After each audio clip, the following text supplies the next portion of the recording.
What's up, everybody? Like how many of us are in here? First thing, happy Thanksgiving. Let us know that you can hear us. I see. Let me turn some comments on. I see William in the house. What's What up, up? William? Happy Thanksgiving. Happy Thanksgiving, fools. Chatman Carruthers. What's up, man? Let's go. Yeah. I like that attitude. I had a coffee an hour ago because I was in bad shape 2 hours ago. I was in rough shape. Like we were talking about how much we'd ate earlier today and just like how like comatose, like food comatose we were. And I put my youngest to bed and I stumbled out of her room. Like I was in rough shape. So I went and made a cup of coffee. I drank a cup of coffee and watched the first hour of Planes, Trains, and Automobiles to pregame. Dude, that's what I was watching before we got on. I was watching Planes, Trains, and Automobiles. I'm like 30 minutes from the end. Yeah, such a good movie. It is. Happy Thanksgiving. Carrie in the house. What's up? Oh, what up, Carrie? What's up? William, what's up, motherfucker? Chop suey. Donnie Deadite in the house. Happy Thanksgiving. Aloha and happy Thanksgiving. Bro, are you aloha on me because you're in Hawaii right now? Are you in Hawaii right now? Hawaii? Wow, there's 57 people right in here. I'm jelly. I'm mad jelly if you're in Hawaii. Yeah, it is 34 degrees right now here in Georgia, where I'm at. I actually think it was warmer here today. We were outside frying turkeys all day. I fried 2 turkeys today. I spent a significant amount of time getting the oil up to temperature. And then, of course, you can't just walk away from like a big pot of oil with a flame underneath it for any significant amount of time, at least. You can go pee, but you got to stay close with the fire extinguisher. What temperature was it? It's 34 here, too, apparently. Look at that. That's crazy. Happy Thanksgiving. J Money in the house. What all have I watched today? Watched Home Alone, part of Home Alone 2, and most of Planes, Trains, and Automobiles. Yeah, I watched part of The Grinch. My kids were watching the modern, like the Benedict Cumbersnatch. What's his name? Is Benedict Cumberbatch? That guy. Yeah, the Cumberbatch dude. The Cumby Snatch, the Cabbage Patch, whatever his name is. Cabbage Patch guy. They were watching that one. And that one, I don't know. I'm an old timer. I look at this. I'm like, what is this? This is not. Yeah. He doesn't look. Everybody laughed at me because I was like, he doesn't look like the Grinch. He looks too smooth. And everybody thought that he does. But I was like, go look at Jim Carrey's Grinch. He's got wrinkles all over. At the old school, the 60s Grinch, he's got wrinkles all over when his face moves. You look at the Benedict one and he's like smooth. He's like Botox Grinch. Yeah, I've never made it all the way through that one. To be honest, I'm still trying to watch. Well, normally we watch a Rocky, me and Logan, but like he has been so down the rabbit hole because the new season of Stranger Things started yesterday. Oh, did that landed yesterday? Mm-hmm. And he started to watch it, but like keep in mind he just turned 15 a couple weeks ago. It's been like 3 years. So he's like I had to go back to season 2. He's like he's been shotgunning. I'm trying to because he can't remember what happened. He was like 11 or 12. Like I was gonna ask how old he was when the first season came out. What was that, 2016? 2016, he was only like 6 or 7 when it came out. Wild. So so it's not like he even really watched that when it was brand new. No, he watched that with me a few years later. Like we watched them all when he was like 11 or 12. But I mean, hell, it's been like 3 years since the last one. So I think the only bad thing about watching, like going back and rewatching, starting from the beginning and watching season 1, 2, 3, and like going through, is that you'll remember how good season 1 was. So by the time you get to season like 4 and whatever it is, I can't say nothing about the new one, but I mean, I got my suspicions. It's like they're gonna seem kind of terrible by, like when I watched season 3 for the first time, it had been like 4 years since I saw the first season, and I was like, this sucks. But then I went back and watched the first season. I was like, oh man, season 3 really sucked because season 1 was so great. But I told him, I said, I think that like going back and watching them, actually season 1 and 4 I think I liked the best. And I think season 2 was maybe my 2 or 3 was my least favorite. But like I told him, I was like, shit, man, I'm going to have to at least go back to season 3 and watch, or 4, I mean, and watch a refresher, because I haven't watched an episode of it in 2 years probably. So, Yeah. you know, You know what really offended me about season 3? And you know what? I didn't like the whole like Russian base underneath the mall thing. oh, yeah. How? Like, it just doesn't make any sense. Like, I know this is a show about demons from another dimension and stuff, but like the magic stuff I can accept. But the things that are like, oh yeah, there's just Russians underneath this mall in Indiana somewhere. That's the stuff that's not super fantastical. It doesn't rely on like magic and demon shit. So that's the part where I get like really hung up. Like, I'll forgive the magic stuff. Well, yeah, because you figure magic and supernatural stuff is going to be overlooked and cloaked and everything by nature. So, it's you can put that in mind. I also objected to the bait and switch they pulled on us with the Uma Thurman's daughter, right? They set her up the whole season like she was after my man Steve, right? Yep. With the glorious hair. The whole season, they're setting it up, right? And they got a little chemistry and they're like good back and forth, whatever. And then they do the rug pull at the very end. They're like, oh yeah, she's a lesbian. She didn't want him. She wanted to do the girl that he was dating. That's why she was jealous in the first place, because this chick that we've been setting up all season as like the new boo for Steve, she gonna be his new boo thing. Guess what? She a lesbian. Now they're just like platonic besties. They scissor on the weekends or whatever. And I'm like, yo, I got no problem with lesbians in television. I mean, just look at my browser history. What I'm trying to tell you is that it was the bait and switch. It was the rug pull where they set us up as the audience thinking it's going somewhere. And then they just yanked the rug. Like, nope, psych, she's a lesbian. And it's like, well, because I feel like that was at the prime time when they had to like put that into every storyline, and I don't believe they were going that way with it to start with. I think somebody said, let's put it in there, and now you look back a few years. You look back a few years later, where they're at now, and it's like, probably wish we hadn't done that now. But I'm wearing my Friday the 13th shirt in honor of Black Friday. Man, if there is some, I did a cool black and white edit on the my other channel that I'm starting to do. It's not a channel that's you're really going to see me on it. I'm just doing like cool alternate like edits of horror stuff over there, horror clips. And I did Friday the 13th part 2, the like one of the best scenes and the trailer in a new color edit, and I did it in all black and white. And I had to strip the color first from, I had to get 4K source and then strip the color and put it in. But I actually think it added, you said Black Friday and Jason made me think of it. Like I feel like it made it creepier somehow. Yeah. I feel like black and white. I mean, I'm already like, I like the old movies. I love watching black and white cinematography. I know not everybody is necessarily on that page, but I always have loved like black and white horror. There's just something kind of I don't know, it's just a little bit like creepy, haunted house, like old school about the black and white cinematography. I've always loved it. Yeah, I think it just, I don't know, like for that one too, the scene I did is where it's at the very end and he's about to kill the chick and he sees his mother and she's like, Jason, mommy's talking to you, or mother's talking to you. And it flashes back and you see his mom, and she looks like this crazy, scary, floating white head in this blackness. The whole black background, everything was black, and you just look her head and like part of the shirt or whatever. That's cool. Yeah, nobody can remember that. The modern TV with these streaming services trying to go 2 and 3 years between seasons, I don't see how it's sustainable. Like it doesn't feel sustainable.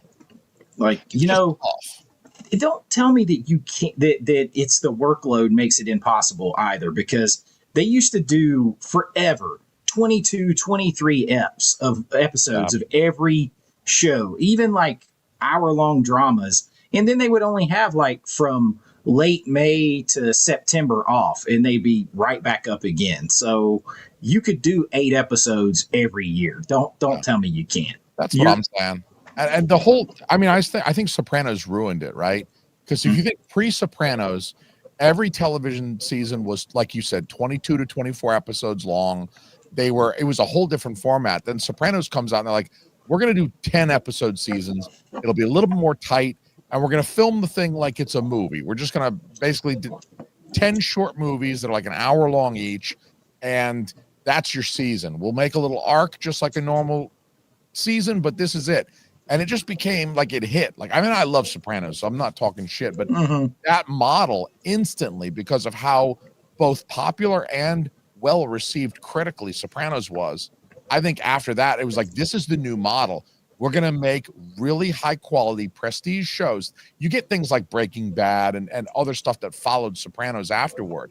And now it's like, oh, you do 10 episode seasons once every 7.5 years, and hopefully you don't die before you get to see the season finale of old age. You know, like that's wild.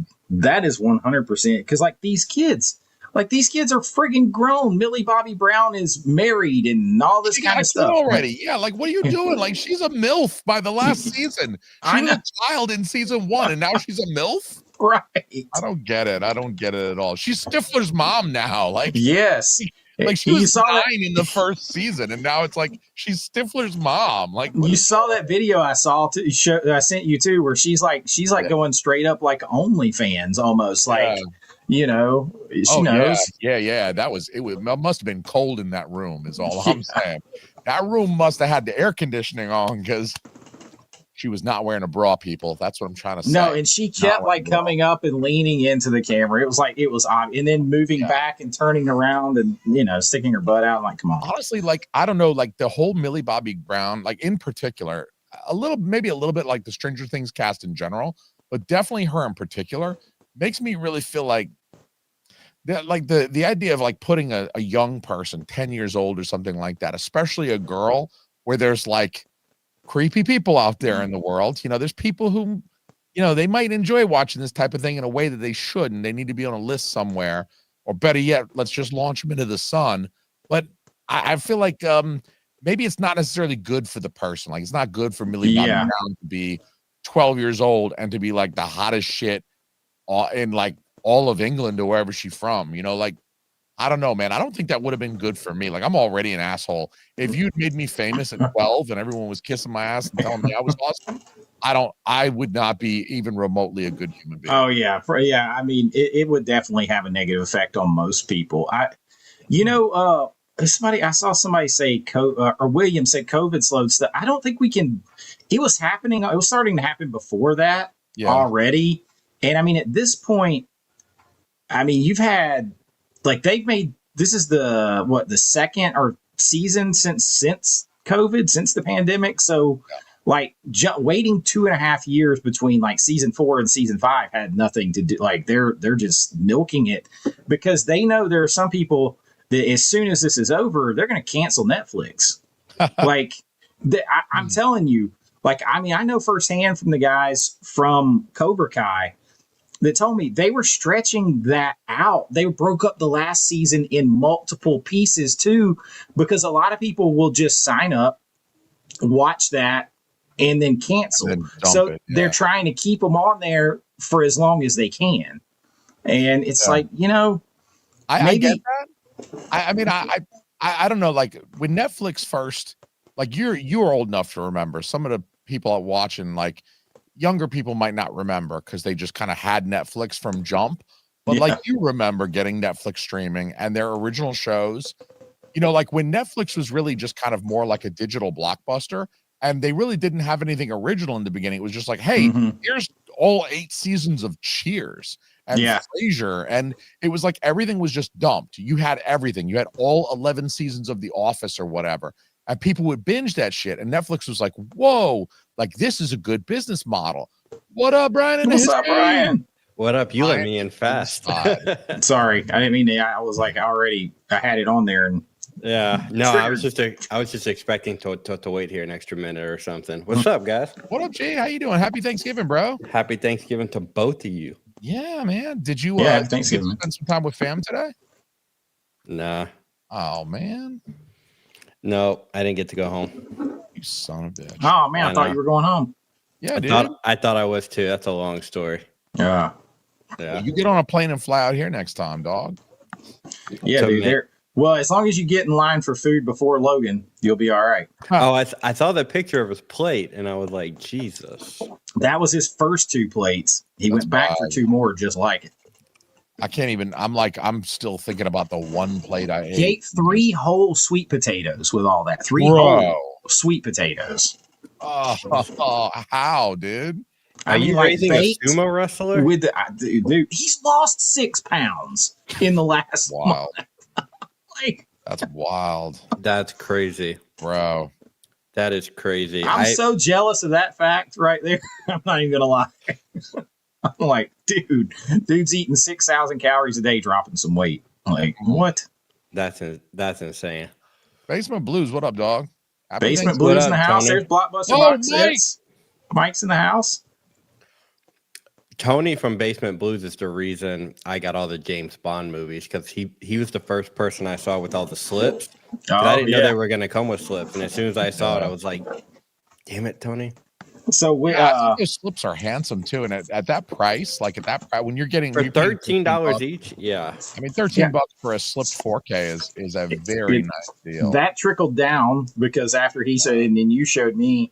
And I'm trying to, I thought I ordered all 7. I don't know which one I'm missing. The 7th one is Never Say Never Again. Yeah, they didn't release that one. They didn't release that one. It's because that one's not Eon Productions. That's Sean Connery, but Eon Productions didn't produce it.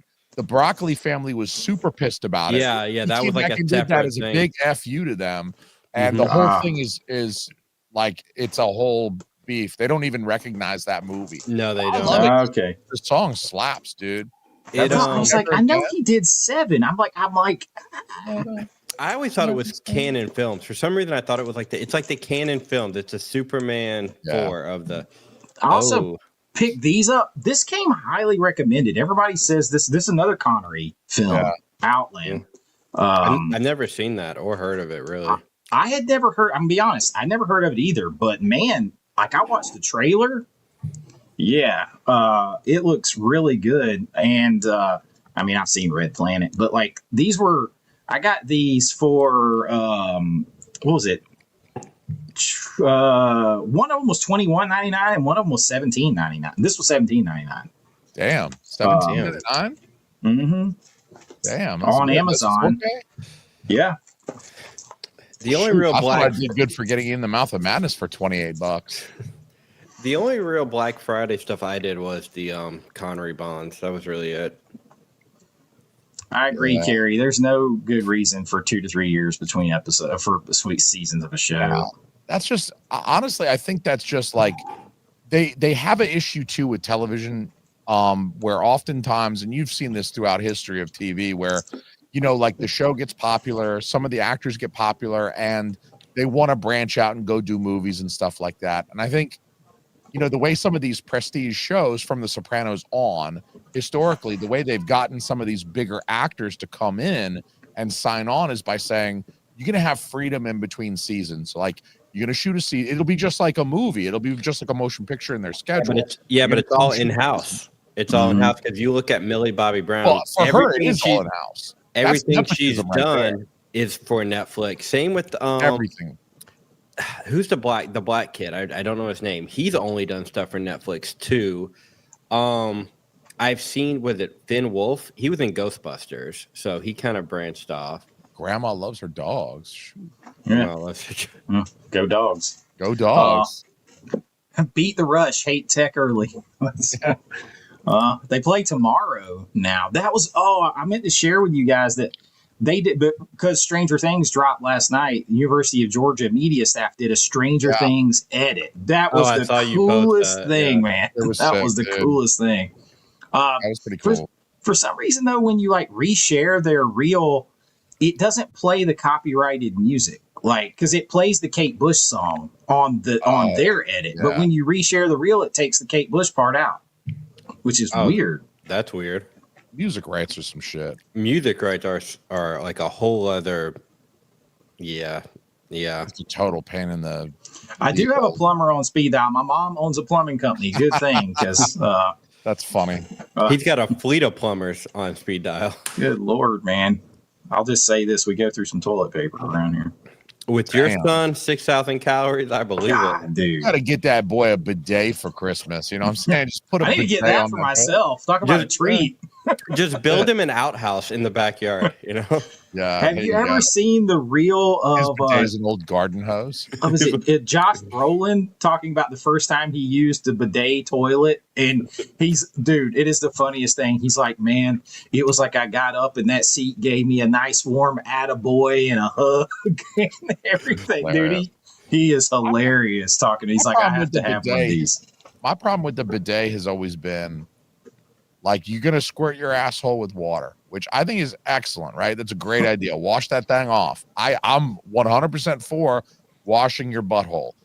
That's cool.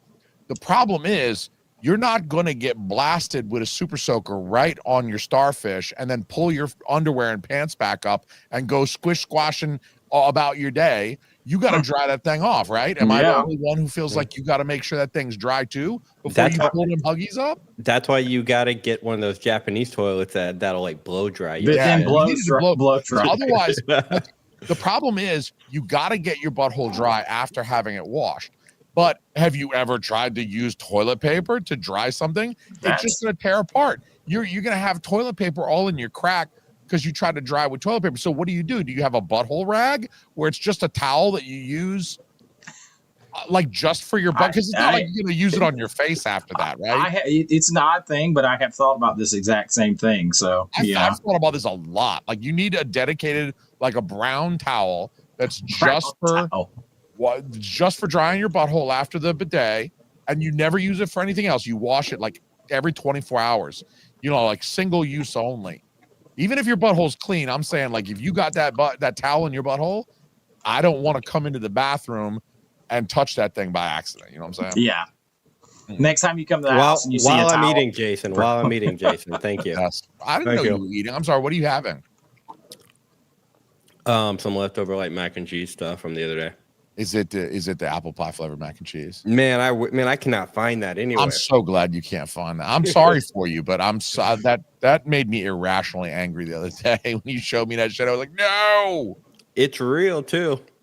It is real. They quietly got his TM. I got notification that mine's on the way, but I didn't get it yet. I ordered from Arrow because I got the special edition one, and I kept going back and forth if I should change it because I don't like the sleeve art. I like the outer box art. I don't like the insert art, but I think it's reversible, so I can put the I bought both. Traditional.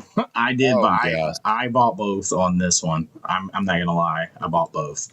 I used my last Arrow points to get that to get a discount on it, and I will never probably buy directly from Arrow again unless it's a special thing like that because they take forever and it's a pain. The only time I've ever bought direct from Arrow is when they're having like a good sale or something like that. It's usually like a limited, like a site exclusive. Like usually I don't care for the site exclusives, but I kind of like the new artwork. But they're taking so long. I've literally considered like just go through Amazon. I'll pay $5 less anyway because even though it's on sale after tax and everything, because I looked it up, it's only like a $5 difference. Bro, how is Millie Bobby? I don't want to sound bad, but how is Millie Bobby Brown worth $100 million, dude? To Netflix, I don't see how. That is the most milquetoast hoe I have ever seen in my life. And have you guys seen Damsel? That movie's I was about to say the other movies she has done have completely flopped.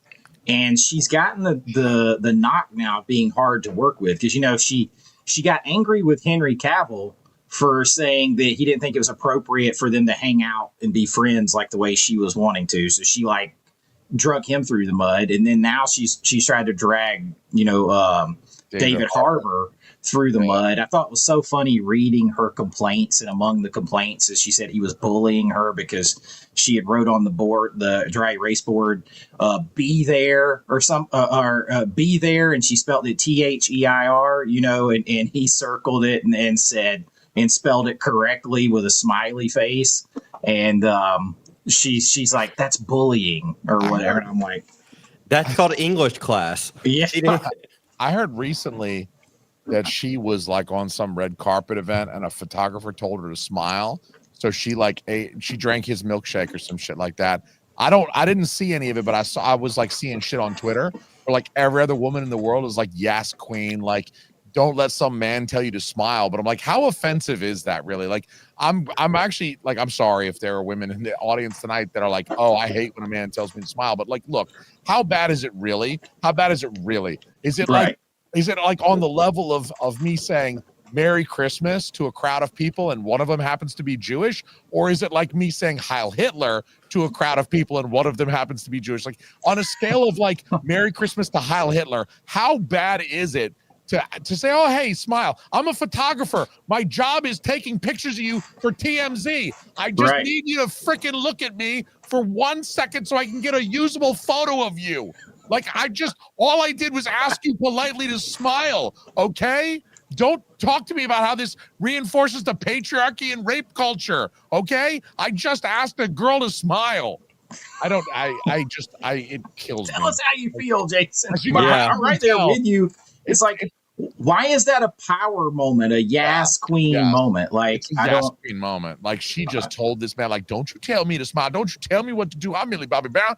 I got $95 million from Netflix. You don't tell me to smile. If I want to scowl like a bitch, I'm gonna scowl like a bitch. I'm sorry. I love the Eddie Murphy impression. My photos. Jason, you weren't on, Brian, but Jason had a coffee before this. I did have a coffee. Yes, I did. I was in rough shape at 9. Oh, I heard him trash talking the Grinch.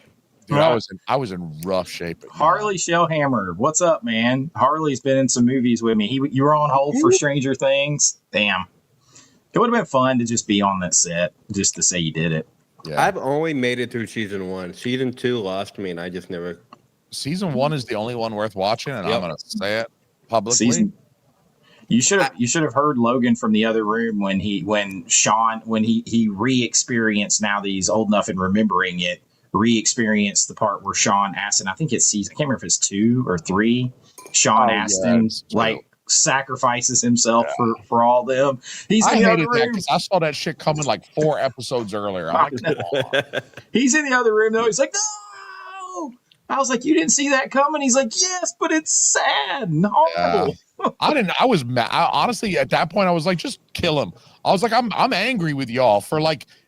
I see this coming. I know what y'all are doing. Like, I know where you're taking me, and it's not going to work. I'm no longer emotionally invested in this character, and I'm just angry at the people who wrote this shit.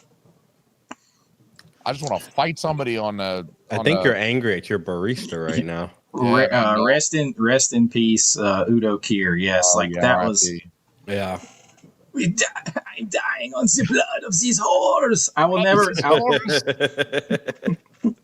I will never not think of that. Like, and he's done so many things. Non sequitur to people sometimes because no one's seen that movie. Like nobody, least of all my wife. I love hitting her with that. Dying on the blood. I will say that every now and then. I'll like spill something on myself. I'm like, the blood of these whores. Like just like I'm drinking and the ice moves and it just sloshes out down in front of me and I'm like, the blood of these whores is killing me. She's like, what? Dude, he is nuts in that thing, man. Like, but it's like a I don't know. It's like something you can't look away from too, though. When you're watching it, it's like, man, this is bad, but I kind of want to see what he does next. And the end is just like way over the top in that movie. Yeah. 6 Sean Connerys. Yeah, they were Amazon. The price is fluctuating up and down, so you're gonna have to check. Dr. No is the only one that didn't go all the way down. That went to $16.99. Yeah, I got it. Yeah, I got it for like around 16, 17. I was like, I'm just going to. Yeah, that's supposed to be tomorrow, hopefully, and then I'll finally have the complete. It took 3 days for 3 delivery attempts from Russia With Love to get here because I kept thinking it was like an Amazon driver who just pulled up to my townhouse gate and was like, nope, and put attempted delivery and then just left 3 days in a row. And I was like, I was literally about to cancel and reorder because I'm like, this is some bullshit. It's stuck in the back of somebody's car. They don't want to bring it in and deliver. They don't want. Yeah. They see the gates closed and they're like, I want to go home. I'm not going to wait here for 3 seconds for another car to come. Yeah. I don't, man. my mailman did something like that to me one time. I saw that my package, it was a big Vinegar Syndrome box that I've been waiting on. I don't know, it was like one of those things where like might have been like the Black Friday order from last year or whatever. You know how long you got to wait for Vinegar Syndrome, and it's a Friday, and homeboy's like, I see that it's out for delivery, like on the app, and he comes by and he doesn't drop it off, and I'm looking at him like, okay, is this all you got? And he was still out there because he does the circle, like I've got a circuit around my house, so he's still out there. I wait for him to come around his circuit. I was like, yo, dog, I can see on the app that my box is on your truck. Is it on your truck? And he's like, yeah, man, sorry about that. It was just a lot to carry as he walked around the circuit. I was like, yo, man, I've been waiting on this box. I lied to him. I was like, yo, dude, it's almost Valentine's Day. There's a gift for my wife in here. Like, I need this. Like, you got to give me this box. I almost didn't get the box. Isn't somebody else having a thing tonight? So yeah, since we got a half hour before this goes, I want to, because somebody else just popped this in, and this is something I just heard. We're going to let Jason answer this in just a second. He's going to need more in a second. Somebody asked, is Synapse possibly dropping or Fright Night 2 tonight? I hadn't heard anything about that till earlier, and I heard some other people asking about that. And now suddenly they have a big sale too. Let me just show you. They got kind of the same thing going on here tonight on Synapse. Synapse. Okay, I'm here now. Okay, and I don't recall seeing Synapse do this before. Maybe they have. I know Severin has, and Severin's doing it tonight too, I believe. Holy crap! Their Trick or Treat 4K is still $45 on their website. Is that the standard? That must be the standard. The standard. It's the standard. Yeah. Yeah. The limited was like $66.66 or something. Like they went and did that. So they got that. They've got that coming tonight. I'm not like, listen, I think Synapse does great work when they finally do something. It's just they don't do that much stuff. I appreciate that, honestly. Like, it's a little easier to keep up with their output. Like I got Shout going elbows deep on me with this Hong Kong cinema stuff. Jason is under it with all this. They're just dumping these releases out on me, and it's like I'm just about caught up, but like, dude, it was all I could do to just. I went from like none of the releases at the beginning of this month to like I've got pretty much all of them for one. I was going to send you something, Chase, earlier that you will get a total kick out of. I won't tell you who said it, but I was in another group chat and they were like, so one of my contacts from our second site was like, yeah, they're not going to do Bride or Reanimator or Society now. And I was like, of course they're not, because they messed that up big time with Ignite, with the first Reanimator, and Ignite's like, nope. Nope. Sorry, guys. Y'all fucked up. Yep. I thought you did a kick out of that. I gave you all the insight on that a while back. They were like, nope, learn our lesson with that. That's the thing, is like, it doesn't make any sense to burn somebody like that, like, because you might want to do business with them in the future. And if you just, can't play big fish, little fish like that. Yeah. It doesn't make any sense. So, and then I've heard all kinds of wild rumors today. I've heard there's people all of a sudden speculating from dusk till dawn from Vinegar Syndrome tonight. I've seen people speculate that would be it. They got to have they better be something big, because they stopped and said, look, this is going to be so big, the biggest we've ever had, that we're actually going to take one of those surprise VSL releases, or a VSL release that we were going to have tonight, and save it for January, because what we have already is going to blow shit out of the water. Yeah. So it better be more than like some like lost, 70s thing shot on a potato at that point. Like, so what are we getting? We're getting 2 secret titles. We're getting 2 VSAs, and a cinematograph, a VHS from DeGosser, and I'm sure there's going to be a ton of like partner label stuff. Yeah, it'll be a lot of partner labels. The 2 secret VS titles are probably going to be pretty big, I'm guessing. Last year they were big, because you're talking about the Keep and Sliver, which for them is pretty big. The Keep is big, the Keep was their biggest one. I remember that. The Keep was huge too, because that was That was the first. A big director, early Michael Mann, and then it had been missing from home video for like 30 years. So it's I don't even know if there was a big DVD. release. That was a huge for them, and that sold out like that weekend. Like I don't even know if it made it till Monday before it was gone. Yeah, it sold quick. 12,000 titles like that. Yeah, it does look like Excalibur's coming. I am gonna boycott Era if it's not a chunky box. Oh, Excalibur, but all of those that they've been teasing, Excalibur, Red Sonja, and Salem's Lot, they all better be chunky boxes. Like I need Red Sonja in the chunky box just so it'll look good next to Conan. It's got to be there with the Conans, right? It's got to be there with the Conan. Like, that kind of like I am working on I have a video that I've been working on for a long time of the Sword and Sandal movies. And I feel like January would be a good time to put that out. There's more Sword and Sandal movies than you realize. Yeah. Bro, Barbarian shocked me how much I dug that movie. I'm glad Barbarian. You like that. That's one me and my brother grew up wearing out, man. I always knew of it. I've seen the cover, but it was like one of those, I don't know who these big bodybuilder or whatever. It just looks like some cheap thing. And I watched it. I watched that thing like 5 times since I got it, man. Awesome. It was I love the cinematography. I love the look of it, the set design. I'm like, how much money did they really have for this? Because the Barbarian Brothers are the worst part about the movie. Everything else, everybody else is bringing their A game. Brian, if you like that, let me recommend to you. Oh shit! They're in it, but they're not. DC Cab. If you've never seen DC Cab. I've never seen it, but I know what it is. I've just never seen it. You talk about a motley crew of a big cast. Even has Bill Maher in that movie.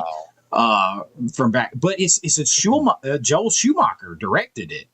I didn't know that. Yeah, Joel Schumacher. After Lost Boys or pre-Lost Boys? Pre-Lost Boys. So it is super good. It is super good. It's that 80s style, but you can tell. It's shot by somebody that was going somewhere. It was directed and shot by somebody that was beyond it, and they made it so ridiculous. I think this is the reason why, and I know you won't agree with me, but we've talked about this before. Like, my favorite Conan is Destroyer. I know y'all don't agree with me, but watch Conan the Destroyer and watch Red Sonja when Red Sonja comes out.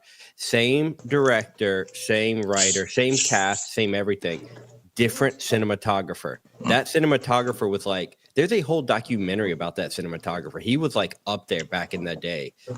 And he was 70 or something when he shot Conan. He was old. Yeah. And Conan the Destroyer, visually, I think it's so beautifully shot. It's one of the most beautifully shot 80s movies ever.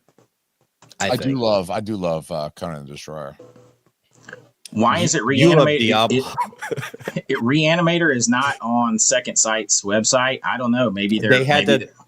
I think they had to take it down for US. I think they had to hide it like Umbrella did. Yeah. For Dogma, because that was another. They were never supposed to be. They really screwed over Ignite Films. They really did. There's no other way around it. Especially if you go didn't all my information on this is from your multiple videos on it, but didn't you say they were just oops, sorry? Yeah, pretty much. Sorry. Yeah, no. That's what I was told. Oops, sorry. Somebody said my guess is Scanners. It won't be Scanners. Scanner has 4K already. I wouldn't think it would be Scanners. It's a foreign 4K, and Criterion has the Blu-ray, so I wouldn't guess Scanners. Yeah, if it was From Dusk Till Dawn, it would be huge. That would be huge if it was. Though, isn't Dusk Till Dawn new? Is that New Line? I thought it was Miramax. It's Miramax. Okay, yeah. Okay, it is Miramax. Yeah. Thank. So who? Hold on, I'm looking up the fucking IMDb. It's Miramax. It doesn't have any other distributor, so I don't know who owns all Miramax, or is it Miramax spread out? It is kind of all over the place. I think because they've had to sell stuff off. He had to sell so much off. That's why I think Dogma cost them $5 million. to buy from Harvey because I remember Kevin Smith was trying to get Ben Affleck and Matt Damon to help him, and they just couldn't raise enough funds. It's wild. My boy Chance is in the house. Chance, happy Thanksgiving, brother. He said, "Don't talk to me about the damn keep. He missed out on it." Oh shit! You can order the retail copy now, Chance. You can get the retail. There's probably going to be a bunch of people. I know Jordan from Movie Den. I think he has the original one, but he wants the new one because he likes the art better. So maybe people will be selling their other one. That's ordered the retail one too, but like I got it at the subscriber price, so I paid $29.99 for it. I think's what it was, $27.99. Yeah, at least it's coming in like another box instead of like what they did last time with Showgirls, and it was just like the slipcover edition. Mm-hmm. Yeah, man. Sooner GM. I've been working on that one for a while, and I'm gonna I'm just gonna tell you. I think the last I had my list in my notebook over. I think it's like 83 movies that I And I'm not doing a video of 83 movies. I can promise you that. No, do one. Be like this. If it does well, this is part one. It's part one. The problem with doing that, like I did that with the movies that built our childhood, and I plainly say it's volume 1, and people are like, "How is this not here?" And how is this? I'm like, do you know how many like 80s movies that could be on this thing? Like I gotta. You got to cut it you got to cut it somewhere. I was kind of surprised though when I pulled like the actual information on the top 100 rented movies of the 80s. Most of them you will figure, but there's some in there you're like, Rain Man's that high? Like, okay. Or 90, because I pulled 80s and 90s. I'm trying to remember which one it was, but it was 80s, right? Rain Man was still 80s. It was late. It was very late 80s, I think, wasn't it? It wasn't 90s. I don't think because I think it was 80s though. It wasn't 90s. No, I remember seeing it when I pulled this information, and I'm like, damn, it's not the first one you think about being so hot of a rental. It's 88. Yeah. Okay, so it's right at the end. Yeah. Oh, thank you for the $1.99 super chat. DC Clab is a classic for sure. I'll make it. I'll break it. Try to survive. I mean, there's like part of this thing that's like a damn music video, I swear. And it's like it's 100% Schumacher though. Omega says he wants Legend in 4K. I do too, but that'll never happen. It's not gonna happen. The Element, at least Arrow came out and like they made a statement on that. Like we could have done it, but y'all don't want it. It's like the elements aren't all there. So what we have, I mean, the Arrow one is a 4K scan.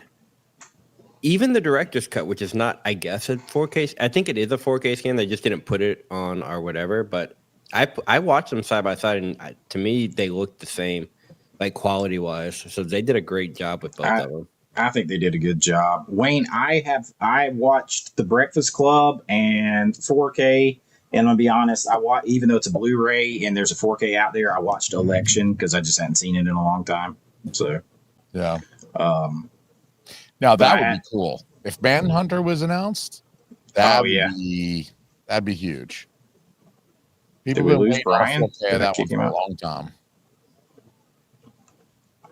Happy Thanksgiving, Chance. Happy Thanksgiving to Jen too, back there, everybody. And there's 130 people hanging out with us this late on Thanksgiving night. I love it. Mm-hmm. Hey, Crystal. Happy Thanksgiving. Hope you had a great Thanksgiving day today. Could you imagine if somebody did a big box set of Christmas Vacation? Like, dude. Like a chunky box? A chunky box of Christmas Vacation? I'd buy that in a heartbeat. No, dude. I would buy that so fast. Christmas Vacation. My dad and I watch that every year.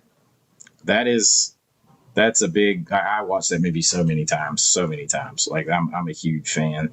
Carrie Witt, a $5 super chat. Thank you, my friend. Said, thanks for doing this. Super fun hanging with you tonight. Leaving for Denmark tomorrow for a week. Can't think of a better last blast than this. Love it, man. Denmark. Holy crap. Dude. Macbeth. That ties into my favorite Kurosawa films, actually. Oh yeah, you got to give us at least one of your favorite Kurosawa. You got to ask about it earlier. One of them's got to be Seven Samurai, right? I have a top three, but I'll give honorable mention to Rashomon. It's not in my top three, but it could be on a different day. Seven Samurai for sure, because it's the very first Kurosawa I ever saw. It's got a special place in my heart. It's a classic for a reason. It might be kind of basic to choose that one, but at the same time, it's beloved for reasons. It's his best known film. It inspired most modern movies, right? Yeah, Magnificent Seven and a whole bunch of other stuff. So Star Wars. Yeah, that was actually what was it? Fudge. I've got it over there on Criterion. The one that inspired Star Wars, the first Star Wars, New Hope. I've got it over there. I'll remember it like midway through the stream. It'll just pop in there. But also, I really like God, what's that other Yojimbo. I love Yojimbo. It's a little bit like lighter for Kurosawa, and I it's a good way to balance out his heavier stuff. And then a lesser known one that's locked on DVD right now. I can't believe there's still Kurosawa films that hadn't even made the transition over to Blu-ray. This one's locked on a Criterion Collection Blu-ray DVD, sorry, and it's called The Bad Sleep Well, and it is a Macbeth. Like Macbeth takes place in Denmark. The Denmark thing reminded me, and The Bad Sleep Well is one of my top three Kurosawa films because it is a modern kind of remake of Macbeth. And Kurosawa had a lot of Shakespearean influence. He did a King Lear and stuff like that too in his career. So he had a lot of respect for Shakespeare and that type of work, that type of tragic work of Shakespeare. So he did Macbeth and The Bad Sleep Well. And I think just the title of that movie alone is... I was about to say, that's one of the best titles I've ever heard. That's what I'm saying. The Bad Sleep Well. It's such a sick title. And I can't believe Criterion hasn't put it out. They never put it out on Blu-ray. I'm expecting that eventually they'll put out a 4K Blu-ray combo because it's a Kurosawa. I mean, you're Criterion. What are you here for? Yeah. You put out Pee-wee and we can't get Kurosawa on 4K? That's ridiculous. Wayne, I have not bought that yet, but there's no need to compare those because they're the exact same. The Beastmaster 4K from Screen Factory is the one from Vinegar Syndrome. They just purchased that whole restoration features license. They didn't do anything else to it. They just put it in Screen Factory packaging. Like it is the exact same. Yeah, so, if Arrow did that exact same thing, everybody would be like, "Oh my god, it's so much better." Yeah, like, and some people are like, well, they're encoded. They're like literally the thing at this point has been encoded. They purchased the final thing and then just have disc pressed and sent to their factory. That's it. Well, so I think sometimes it also depends what disc they put it on, because I don't know From Beyond. I don't think 88 did that restoration. They just put it on it. No, but they put it on a bigger disc. So that gives it gives it more room to breathe and everything. That can change it a little bit. Yeah. Yeah. If they just put it on the same disc, I'm like, okay, maybe not. But if they up it a little bit, it gives me a little bit more incentives to give it a shot to try. Mm-hmm. Christmas Vacation going on. It plays a lot here too. Yeah. What part of Texas you in? Brian's in Texas. Yeah, it got cold here. It's like, bro, it's like in the 40s right now. That's what we're talking about. Cold here. It's like 73 degrees. It's 34 here right now. That's what I was like. It's colder here than it is, or about the same as it is for Jason up there.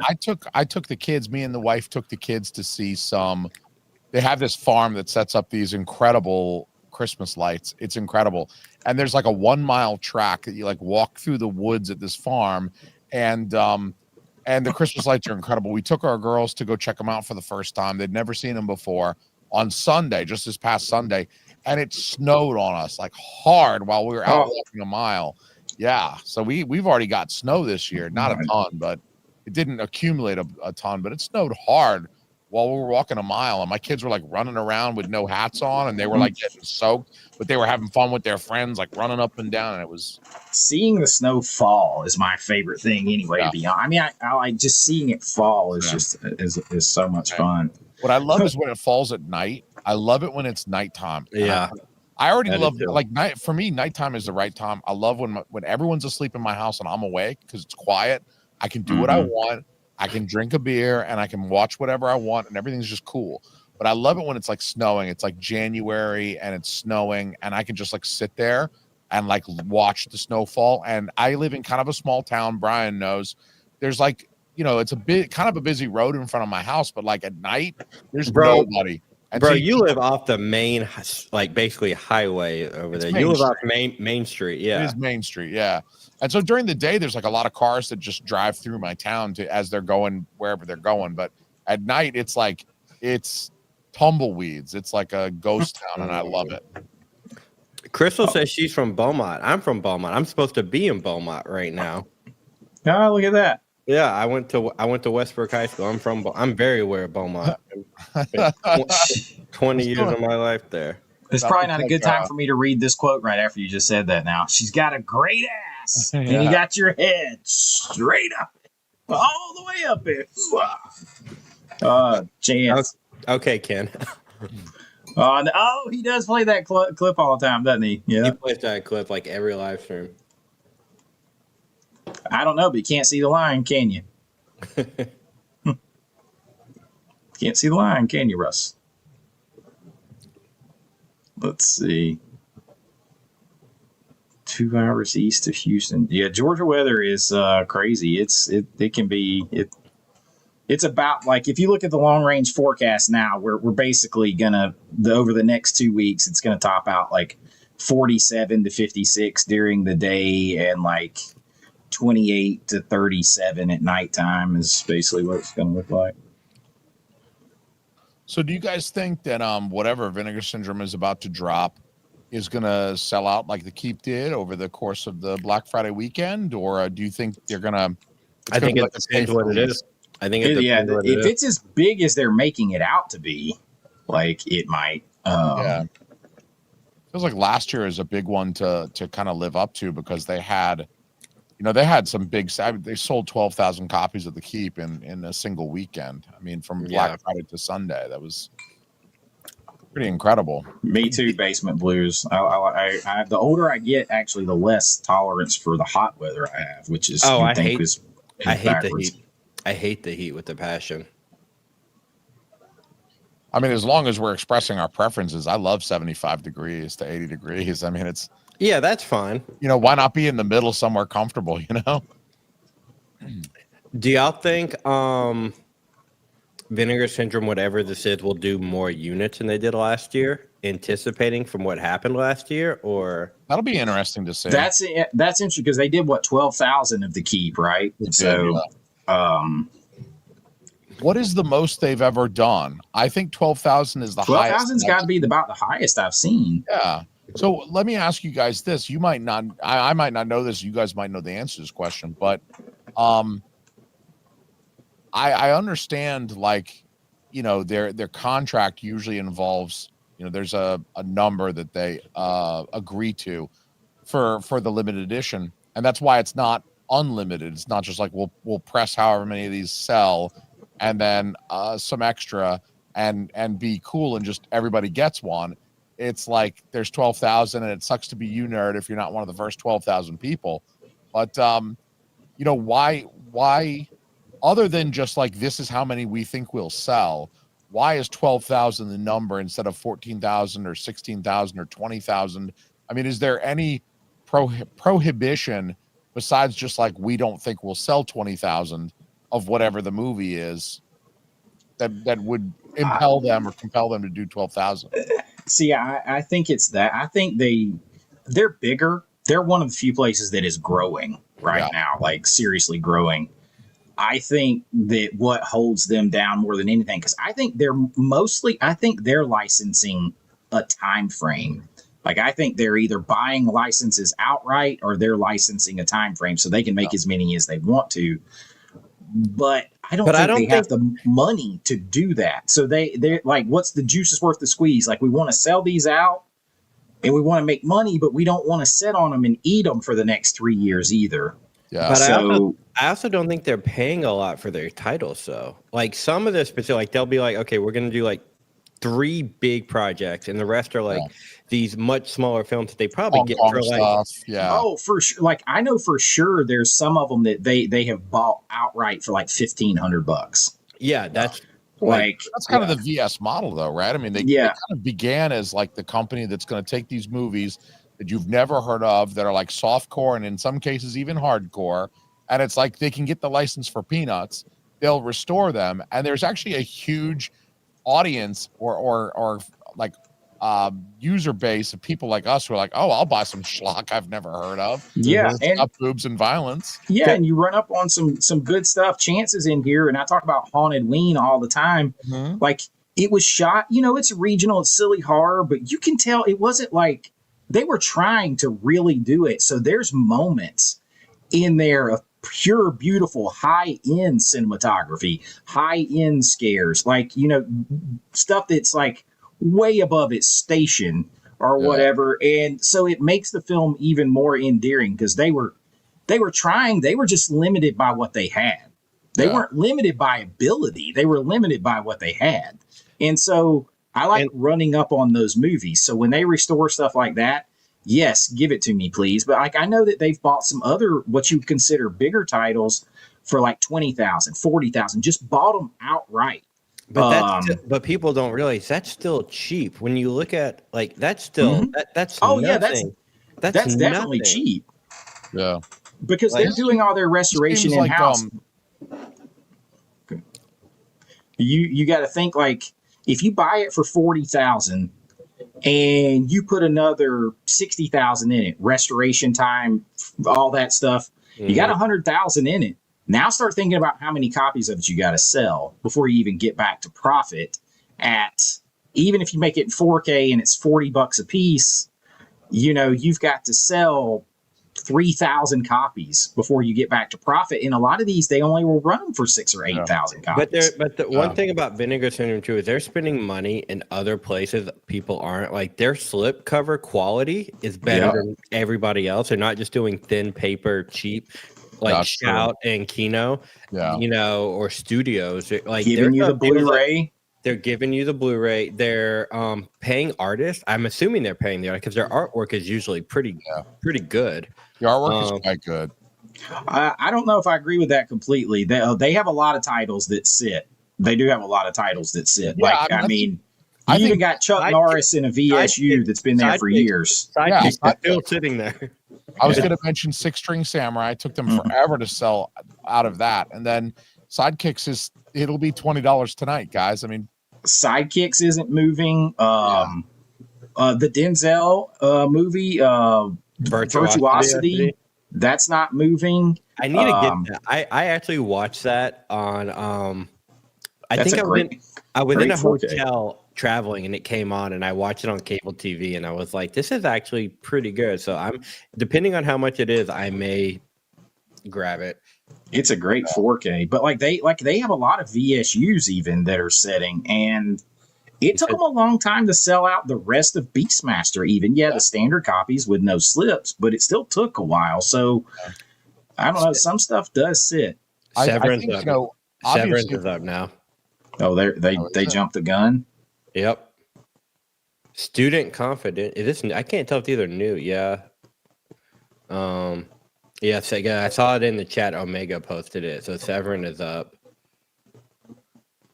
I mean, I hate to be a jerk, but they're not going to have a lot probably that I'm looking to buy. I mean, you already knew Bay of Blood was coming for you Baba fans or whatever, but Blood. There's an Adam and Eve. There's a Student. What's Student Confidential? Student Confidential looks somewhat interesting. Student Confidential actually does look pretty good. I watched the trailer. Brad 4K Tent Revival sent me the trailer. Sent me a link for the trailer, and I watched it. I was like, "Yo, dude, I will actually check this out for $27."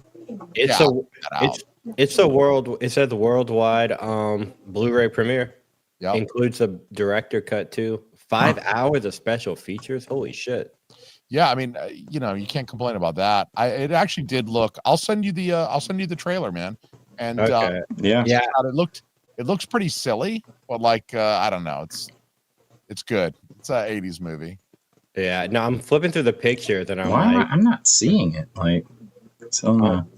On It's Severin, on there. like scroll down. Have you gone to it and scroll down? Because it kind of looks like. Yeah, it's down a little ways. Oh, I see it now. Yeah. 5 hours of revealing special features. It said the podcast, so that's probably what the 5 hours is. Yeah. No kidding. Like 4.5 hours of podcast. The other, Yeah, that one looks like 4.5 one I hours might of grab. trailer. Yeah. Adam and Eve. What is this? It's like dinosaurs and like Less than a minute, John Dojo. Let me ask you this: if you have a commentary on there, if it's a 2-hour movie and you have a commentary for the movie as an audio track, do you count that as 2 hours of special features? Because that's like, I think that's how they do that. I think they, yeah. Some of them definitely fudge it, and I know Severin is the world's worst. They have the world's reputation about doing that. I would put 3 commentaries on there and be like 6 hours of bonus features. So y'all, Yep. you can't get. That's what they've done that a few times before and pissed people off. Well, we're almost 10 seconds. Like Wolfman's got nards. 10-second mark. I know, right? It feels 5, like 4, 3, 2, 1. Trolls and Troll 2. Troll 2 and the Stendhal syndrome. Is that really? Is it Troll 2? Troll 2. Are you trolling? Y'all. Are you trolling us? Blue City. Y'all did not come out here and say that this was going to be Texas Chainsaw Massacre 2. They brought that back with a slip. Yep. You guys are not going to tell me that this thing is going to be so big, the biggest ever, that you had to move a VSL to January because this is going to be so unbelievable, and give us fucking Troll 2 and the Stendhal syndrome. Those can't be the only ones, right? You can't be like Troll 2. Oh my God, the Vinegar syndrome. You have lost the year. You've been demoted. Like that. That is. Whoa, you way overblew this for that to be what it is, man. That is, you have vastly oversold Troll 2. I mean, that's really it? Is Troll 2? Like, I'm more excited for Garbage Pail Kids than Troll 2. Hospitality. Where is hospitality? What are we talking about here? This is.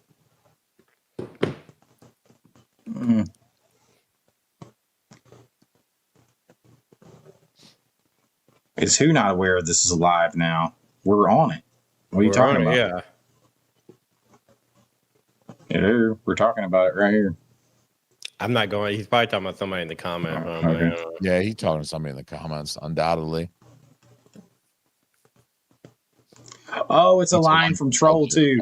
Oh, I haven't seen that. I'm like, I have not seen. I've seen Troll 2, but not in a million years. Like, I'm gonna see it now because I'm gonna get it for part of my subscriber shit. But like, y'all, this can't. It can't. You can't. You had the Keep and Sliver last year as your 2 secret titles, and you built this one up today so big that saying it was so big, going to be so overwhelming that you had to move a scheduled release to January because this was going to blow everybody's socks off. Biggest thing ever. You got people speculating from dusk till dawn stuff. I mean, something at least on the level with the Keep or Sliver, and you give us Troll 2 and the Stendhal syndrome. What the? I mean, come on now. I love it. They're saving me money, though. I really appreciate them. They're saving me money. This is so ridiculous. You will not buy the VS candle now. I think a lot of people who pre-ordered the bundle are going to be a little pissed about that. I'm gonna buy that VS candle for my wife for Christmas, just to explain the VS charge on the credit card bill. You know what I mean? Like, I'm gonna buy myself 8 movies and her a candle. She'll be like, "What's this Vinegar syndrome?" I'll be like, "Oh, you remember that candle I got you? It has nothing to do with the stack of movies. Don't even look at that. I'm just gonna push I actually think that this air freshener is accidentally apropos for tonight because it's basically Vinegar syndrome in a trash can is what it looks like. Yeah. Look, y'all, And I'm going to get accused of being a hater and bitching and complaining. I am a huge Vinegar Syndrome fan. I am too. You really are. You're the biggest one I know. But this is not like I tell people all the time. If people do under what they're supposed to, holding people accountable and pointing it out and being fair is not the same thing as being negative and posting a million videos for clicks just to bitch about stuff. Yeah. It's, you got to be quote unquote fair and balanced. Call out shit when it's shit. Say they pat them on the back when they do a good job. They way oversold this for what they brought out here. They way oversold this. I mean, like, come on. Yeah, I was actually kind of surprised. I'm like, are they trolling us? Troll 2? Are they trolling me right now? And then here's your other stuff. A VSA. Here we go, Jason. And I know you're, we talk about this all the time, but yeah, it does blow donkey balls. But like, we got another Vinegar Syndrome archive, supposed to be stuff you would have found in the back of your mom and pop video rental store in the 80s and early 90s and mid 90s. Exploitation. And we've got The Descendant of the Sun, and that's their Shawsploitation number 2. Yeah, like I love, and look, it's from 1983. I'm feeling it a little bit, but I just, man, like, just move it to a different line. Like, I'm all for. It needs to be on its own line. It needs to be on its own line. Yeah, license your cheapest peanuts, Hong Kong cinema films that nobody's ever seen before, because people like me will eventually, like, I'm not going to buy that for full retail, but I will catch that on a sale. Descendants of the Sun, 1983. It looks silly. I'll catch that on a sale for $20. I'm happy to do that. But, like, just you get it out of VSA. Like, put the stuff in VSA, like Vice Academy. That belongs there. But like, that belongs there. It's like, and other stuff they're getting beaten to, like Enter the Ninja 3 Domination, and the Brian Bosworth movie, which totally escaped me, and like Lionheart and stuff. These are things that should be here. Now, this movie right here, I think, kind of fits VSA. I mean, you've got Judd Nelson and Ali Sheedy in some kind of like lost 80s action film. I like this. Are Vinegar Syndrome Archive always Blu-ray? Are there any 4Ks? There are some. I thought they may all be Blu-ray. Oh, look, that's what's his name? Like, see, like this fits to me here. Yeah, like, I don't even know this movie, but this fits. I've never heard of it either. I'll pick up Blue City. This is what I'm talking about. I want more like this. 1986. I will 100% add that one, because that's what I want them to put out on that line. 1986 Judd Nelson, sign me up. I'm in. I'm not gonna lie. At close range, it looked pretty good. I watched the trailer. They brought the Reviver back. Should I buy it? They did. Oh, I would buy. I would get it, dude. It sounds really cool. I think it's worth the look. Which one? Reviver. Yeah, they brought some copies back. It was sold out for a while. They brought some copies back. I know nothing about it though. But I've never heard of it. Copies. It's a special mystery box, limited edition, spot gloss slip cover. Lost films, missing movies. I mean, what is it going to be? We don't really know what it's going to be, but it's the first one. And like, there's also going to be like some education, like behind how they do restoration and all that, like how they pick films, all this kind. I think a lot of people should watch it.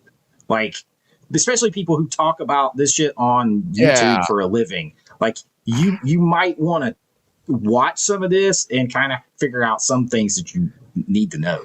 I anticipate, it's selling pretty quickly too. This thing's going to be gone by. Yeah, it's down to 191. Yeah, it's down to 189. I just hit refresh. Oh yeah, 187 just refreshed. It's going fast. Yeah, this thing's 185. I better check out real quick. Resurrection is still at only has 400 left. I mean, at least I can add to my, you know what I mean? Like, you can add to your Resurrection's gone. Resurrection's download. Chance, if you're still in here, here is the Keep. If you check this out, Video Goulash, I don't know if you're still in here. There is the Keep retail version. So you get the full meal deal, the full slipcover, everything else. I actually really like that artwork.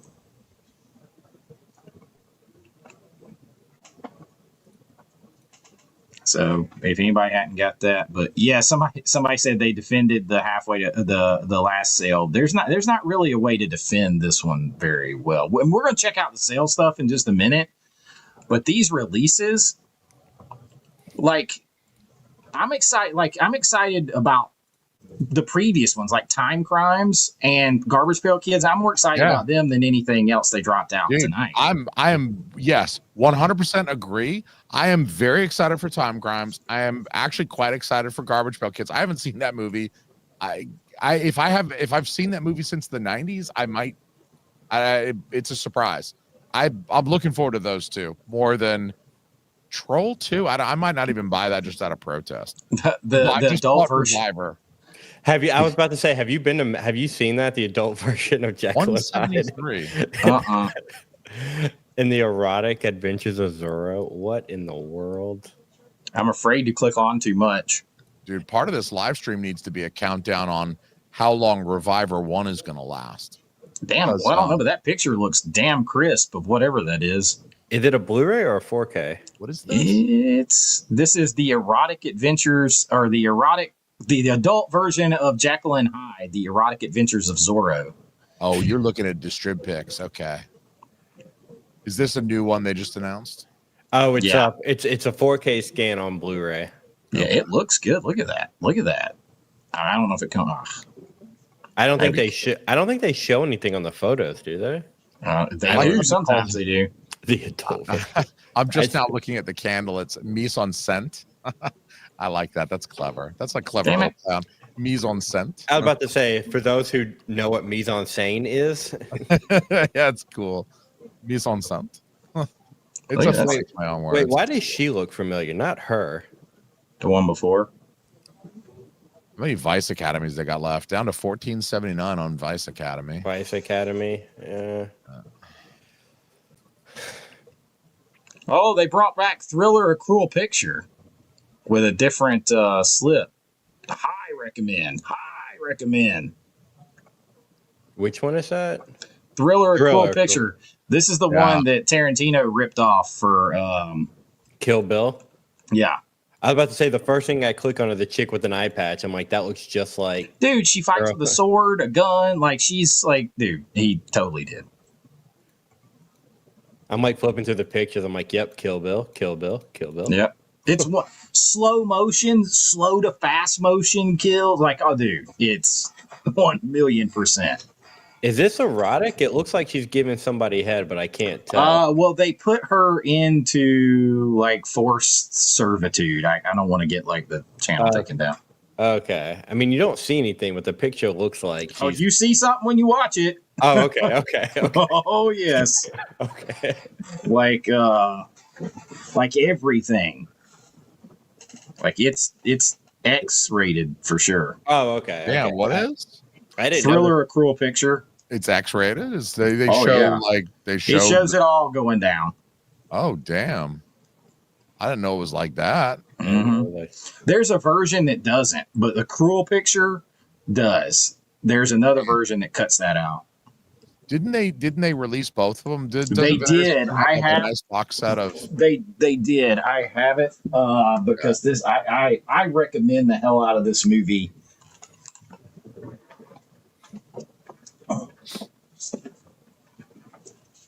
The edited version is they call her One Eye. Yeah. Does that so that one has both versions in it, right? Yeah, and this had both versions. Oh, that's so sexy because they're individually slipped inside the. Yeah. Bro, that's dope. Okay, so it's a box set. It's a hard. They're in a hard box, but they're individually slipped, which is just. You don't want to pay for this one though now on eBay. Yeah. How Every much now is and it again, on I eBay? see it for a decent price. I'll have to jump on that one. But they got it here. Well, I can't tell what it because it's my price is $24.99. I don't know what. I see $24.99 as well. Mm-hmm. Okay, good. So it's the same. It's on. It must be on sale. That's a super high. Like I would like. It's a high recommend. I can't just. I gotta. I'll wait and I'll like check out some if I can find it online because I can't just blind buy Vinegar Syndrome like that. I can't do Dude, it. Well, that actress is a big, like, she did a lot of stuff too. Like, it's not like, it's not their normal, like, it's not that kind of, it's not their normal, like, oh, we found this 70s cheap thing in somebody's garage. It ain't that. Oh, okay. It's a high end production, like, kind of movie. It's still Vinegar Syndrome though. For me, it's But it's a foreign film. It's a Swedish film. So I'll be blind buying some Vinegar Syndrome, unfortunately. I am way too comfortable with the blind buys. the TCM, I like that artwork on the TCM. There's my man Bill Mosley, Carolyn. I was about to say I love that artwork. I wish I loved the movie the same, but I really like that. Thanks, artwork. Paulie. Chance said Blue City is a cool flick. Good. That's the kind I will support immediately on VSA. Yeah, I like that. I like Blue City. B-Maga got Troll 2 and Blue City. I think a lot of people will get Troll 2, but there's no way that you can sell me that that's not a letdown when they're like building this up to be so big that they had to move a release to January. I know. Like, that's such bullshit. That's.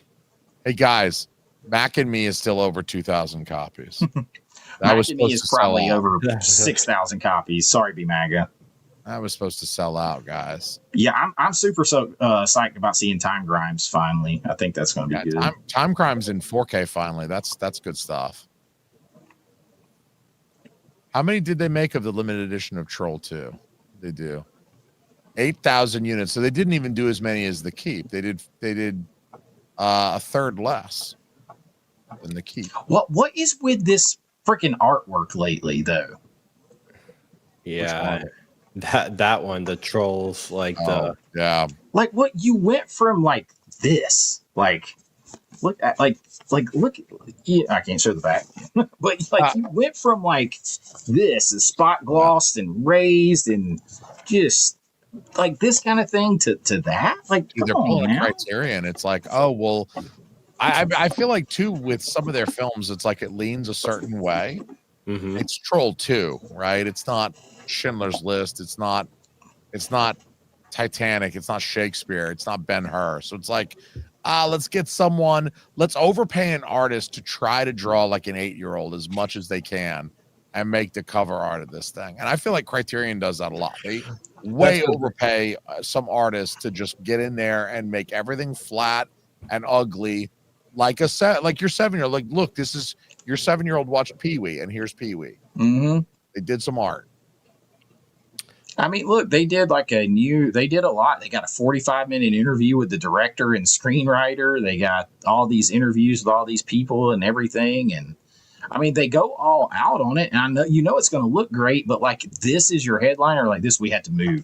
Like, man, like, yeah, that's just, I can't believe they had to move a release to January. I think that's a cop out. Hey, we just need a little bit more time. We need a couple more months. This restoration or whatever is going on isn't going as fast as we want it to go. We're not going to be able to release it in time. It's going to slow up everything else. All of the boxes that we're not going to send out till January anyway. When do you guys think you're going to get your boxes? I ordered shit last year for Black Friday weekend, and I didn't get that shit until mid-January. Yeah, it took a long time. Holy weeks. Holy shit. What is it? I really like the artwork. I'm watching the trailer now, but the new Argento movie, the Sindel Syndrome. That's what I'm looking at right here.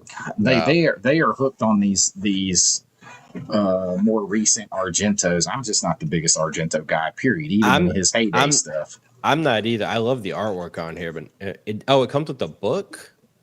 No, it looks like no, I thought it was a book. Okay. Yeah, I've never heard of this. Neither is anyone else. How they doing on selling a new Leaf? I still got over 2,000 of those. It's a good thing they put We're No Angels on Blu-ray. So got over that pissed me off so bad. And gang related, like y'all are throwing darts back there. It's like I don't know. Sometimes it just blows my mind. Like, how did you? It doesn't make any sense to me why they would make the decisions they make sometimes. Nope. It doesn't make any sense. So where is the stuff that's on sale? Anything older than 15 copies of Dirty Work left. I think anything older than 6 months ought to be on sale. I'm about to say, I'm on Synapse, and they did not drop anything that people were saying. So. Oh, they brought back Blade in the Dark. Oh, but just the standard edition. They just keep finding standards laying around. It's probably going to be the same thing for a Wounded Fawn. Yep, just the standard. We're going to show you the slipcover out here. That pisses me off. I highly recommend this documentary, by the way. Though it's on Tubi, you can check it out. But it's really good. They're doing pretty well on their alternate slipcovers of From Beyond. Amityville Horrors under 2,000. From Beyond is at like just over 1,000. Showgirls is gone. Their alternate slipcover is already gone. So that's pretty For good. as many people that gave me shit about saying I like that movie better than most people and pointing out why it has value that people are missing, it sure does sell out real fast. Yeah. People like Showgirls. It sells. I wonder if they're going to do a Roadhouse, like an alternate slipcover for Roadhouse. Seems like that would make sense. I thought they would too. But Drop Zone's down to 954. It's all right. Attack of the Beast Creatures. Drop Zone's fine. When did they release Drop Zone, guys? When did Drop Zone? Last year. That was last year. It was earlier this year. Oh, was it this year? No, that was when they released it the same time they released Last Tango in Paris. I want to say it was around April or May, right? It's already 50% off, man. They've got it 50% off. That's part of the sale now. 6 copies of Cemetery of Terror is all that's left. Oh, nice. That movie was batshit crazy. Dude, I really wanted to get that Amanda movie because the cover just looked so fun. But I tried to watch the movie or something. I'm like, this is the worst than Alien in LA. They still have The Carpenter. This is one of the few places me and Chance diverge. He's a big Argento guy, and I don't like Argento. Oh man, Joy of Sex is finally 50% off. Might have to add that. I just added that to the cart. It should have been a 4K. Good. Gang Related should have been a 4K. So, Robert? I just feel like they are just throwing shit at the wall to see what sticks with Cinematograph. And the stuff that they don't put on 4K and then the stuff that they do put on 4K, it's like, are you trying to sell me a movie or not? Like, what the... You got the Reviver 1 and Thriller Cruel Picture.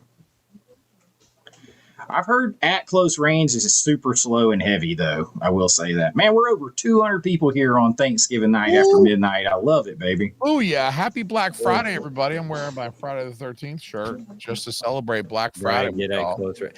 I want to get, Carrie said, get at close range. I want to. I really want to. Do I have the slip box for TCM2? I do.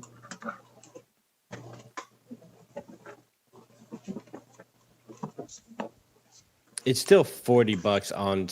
That's not going anywhere. I'm gonna wait for close range to like go down. I mean, there's nothing extra in it, man. It just had this extra hard box, and then inside it had the Breakfast Club slipcover. Oh, okay, but it's basically the same. Just without, the TCM. It just had this. It just had that box. So it was like Street Trash. It just had a slipcover inside a hard box. That's it. It didn't even have a booklet or anything. So. Damn. You just miss out on like the oil painting looking like a hard box, which is cool. It's pretty wild. Chance said Phase 4 is down to 80 something copies. What's that? Phase 4? Phase 4. Gosh, took them a while to sell that out too. It feels like. Yeah, that's been out there a long time. They've just been trying to slang Phase 4 for the longest time. Yeah, I can't like most of these. I'm gonna get the blue whatever, and did they drop anything on the partner labels that's interesting? Let's I need see. to go look at the partner labels. Yeah, I'm too busy going back to look at how much is in stock of some of these holder movies. Like, do I need to jump on some of these tonight before I go to bed, or? That's what I'm looking for. I'm like looking at stock and like, yeah. And like, how close are some of these that I've been waiting on? Partner labels, Hardcore, Poison Dies, Film Movement, Classics, Christmas Eve, Miller's Point. I don't even, with the partner labels, I don't even know what all is new and what isn't. I don't either. That like I went there first and I was like, I don't recognize any of these, and I don't know which ones are new. Nothing's jumping out at me. Cemetery of Terror sold out. There we go.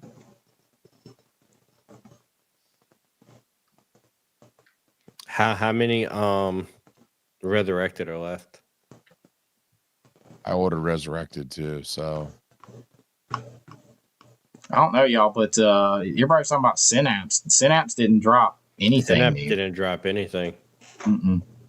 Did they open their site? I would kind of agree with you, Jason, about they do give you a break, but they literally they go so long in between you forget they exist.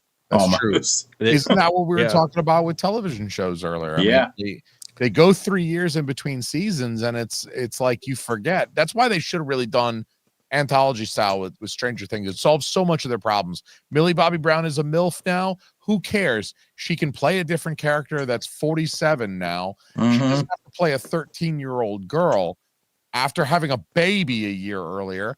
And then it also doesn't matter if you forgot the storyline of the last season, because it's a different thing. It's an anthology. You can just start with something new. It drives me nuts that they had to continue on with that stupid story. Bro, we're gonna get used therapy sessions for Stranger Things. Video Goulash, I'm with you. Like, I really wanted to wait on Resurrected, but it's gonna sell. That limited edition is gonna sell out, and there's just nothing we can do about it. So I bought it for $45. That kind of sucked, but Chance, I'll get it because I can get it for less. I can pick it up for you. And let me ask you this: that one comes with just a standard slipcover, right? It's not a hard case with a book. Correct. Why was it $45? Like, the $45 ones usually come in the yeah, they normally do. You're right about that. The Keep was $45. Why would I pay? I feel like the Resurrected should have been 38. Or something. It's just standard. Yeah. Why was that $45? Just like the Keep, just like something with a hard case and a book. It's just a slip. Yeah, that's wild that it was so expensive. That feels egregious. How much is Time Crimes? How much do they want for Time Crimes? Time Crimes, $37.99. Yeah, at least they do. Look, there's not even a little booklet with Resurrected. There's nothing. It's just they do give you the blue, but Time Crimes comes in a slipcase. Yes, it has a side loader. Yeah, it's a side load and slipcase, which I would expect. And it's got a slipcover with the slipcase, because Vinegar Syndrome knows how sick in the head I am about that shit. They must have had to pay more for this or something. But the 45 feels steep for like just a standard slip edition. Like, give me a hard case and a book. And also they know. Look, it's H.P. Lovecraft and it's Chris Sarandon, A Fright Night, and we can get you. I just wish the what was it? Which is the one with the documentary? I just looked at it. From Beyond. I wish that standard edition was. It's still $20-something on sale for this with like standard edition, and I'm like, I still want the documentary. I just don't want to pay that much for it. Yeah, I know you are. I'll get it and hold on to it for you till I sees you. Oh, whenever I might get the thing, who knows when they'll send it? Because I also, as a subscriber, I get free shipping too. Did they put up anything about the renewing your subscription, or does that happen I think that happens in January. I can't remember for sure. I will say, I will renew, because if a lot of you don't know, I moved all my physical media reviews to my Patreon and stuff. And so it's still fun, man. It's fun getting that box each month, having that discount. And you know, like it'll be like $900 for the renew. How much did you pay initially for it? For $1,000. You're talking about 47 movies, I think, by the end of the year. Have you figured out if you're going? Because I know you talked about this in when you first started it. Or are you still at the end of the year going to do like a giveaway for the ones you're not going to keep or sell? Yeah, I'm gonna get rid. I won't. There's like, I think I've got them parceled out over here. I think there's like 7 or 8, 6 or 7, 6, somewhere between 6 and 8 that I will never ever. Again. I will never pull them off my shelf again. So there's no point on being here. Subscriber week is just like last year. You think about The Keep and Sliver. There was some other things they had too that were big last year. I feel like last year was way bigger. Looking for Mr. Goodbar was huge last year. Looking for Mr. Goodbar, that was another one. It was locked on VHS. It was a movie that had not had a physical release. It was like a missing film practically. Like people had heard about it. It had some big actors in it, and it was just nowhere to be found.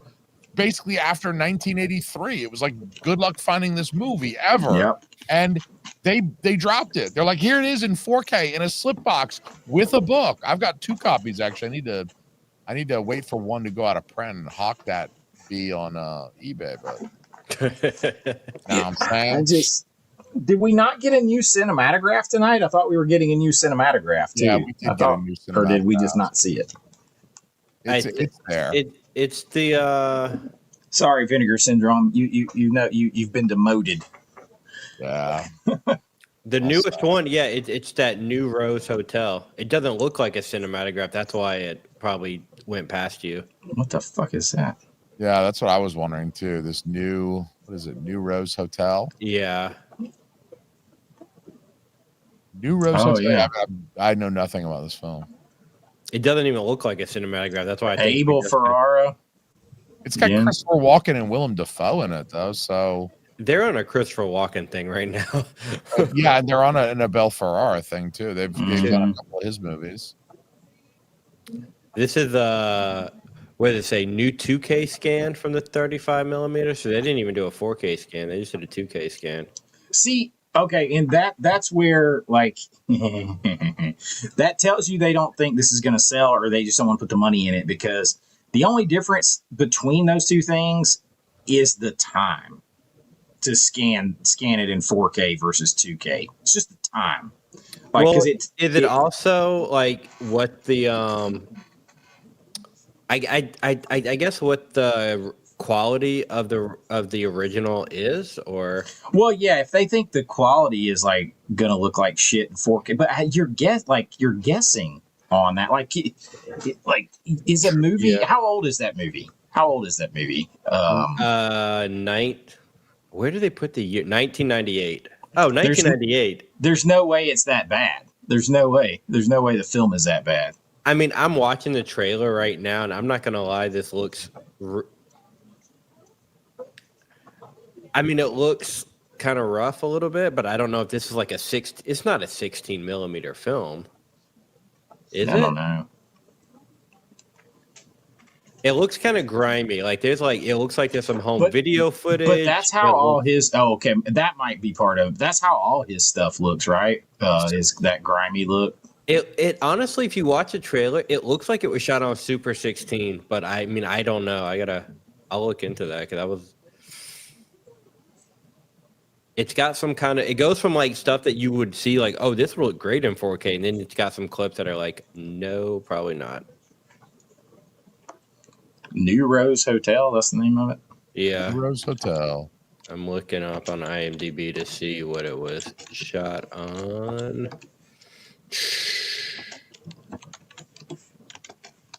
It was shot on 35. Yeah, it makes no sense. Mm-hmm. But okay, so it says that if you go to shot on what, it says that it was 35 millimeter film using spherical lenses, and they had a lot of stuff that they shot intentionally grainy with videotape look. So yeah, it looks kind of rough on some of the that might be why they did a 2K. That's why. And then you put the spherical lenses on the 35 millimeter. That's part of the reason that opening shot in Weird Science on the 4K that everybody complained about grainy. That's why, because they used sphericals on that a lot. And I will say that is the worst. That's the worst thing because it's the opening of the movie. And I remember the first time I saw the Weird Science thing, I'm like, this looks so bad. But it's literally just get past the first 3 minutes of the movie, and everything else looks fantastic. Time Crimes, I'm excited for.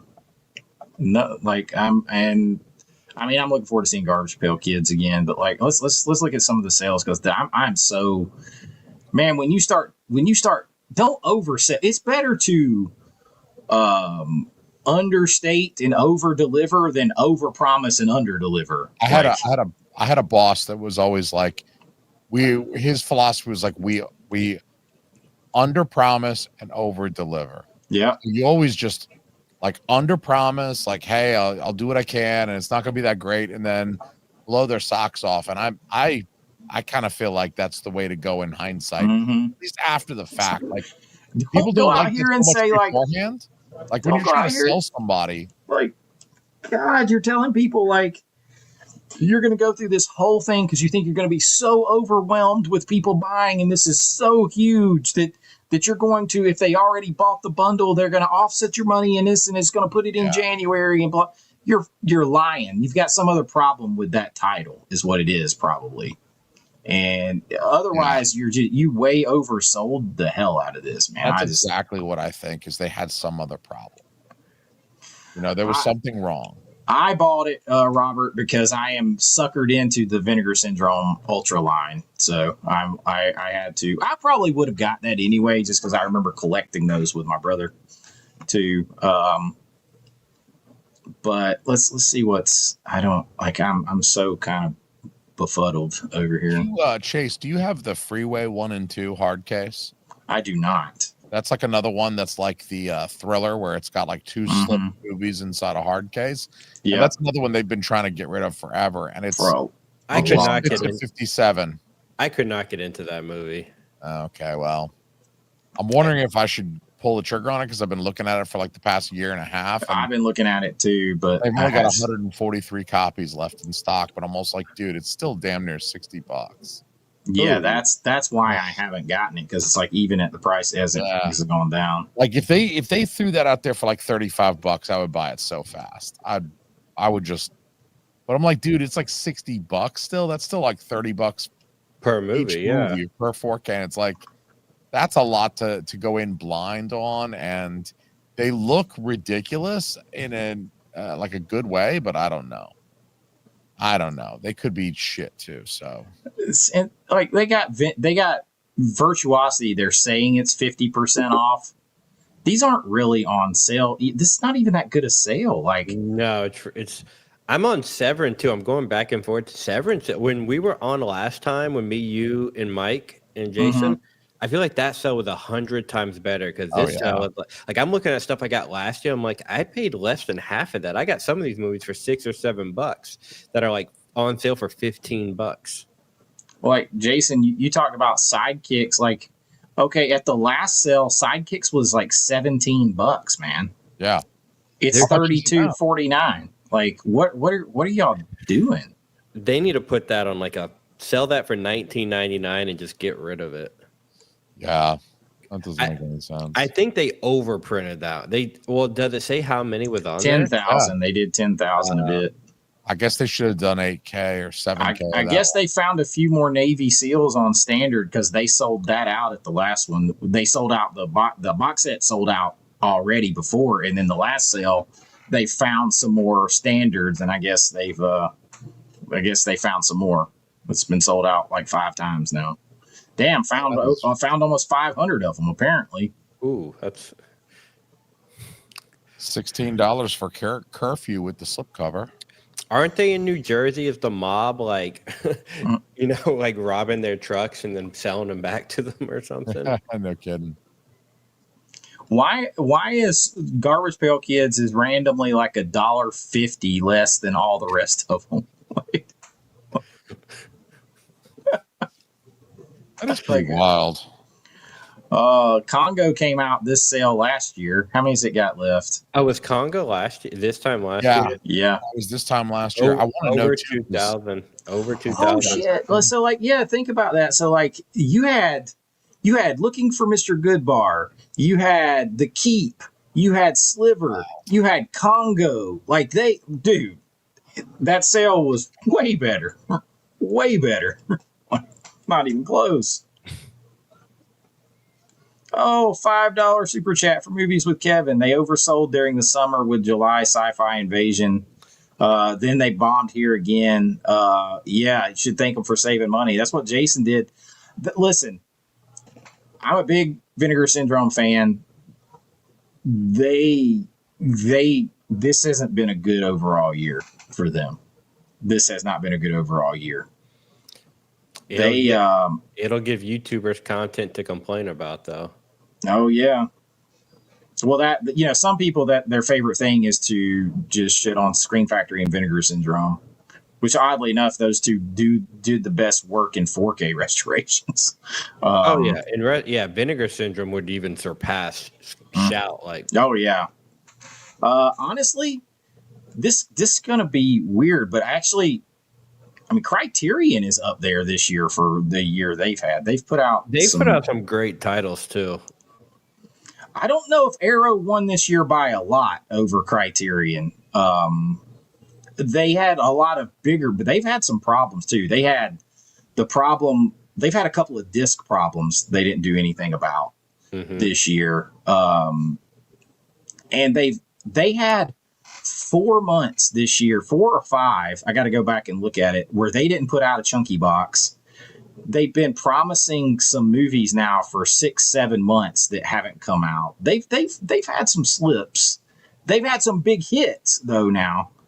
And I'm a big Arrow fan, but they've been inconsistent to me this year. They need to hurry up and announce Freddy vs. Jason. They need to just drop that, like, it's coming. You guys, like, they need to drop that.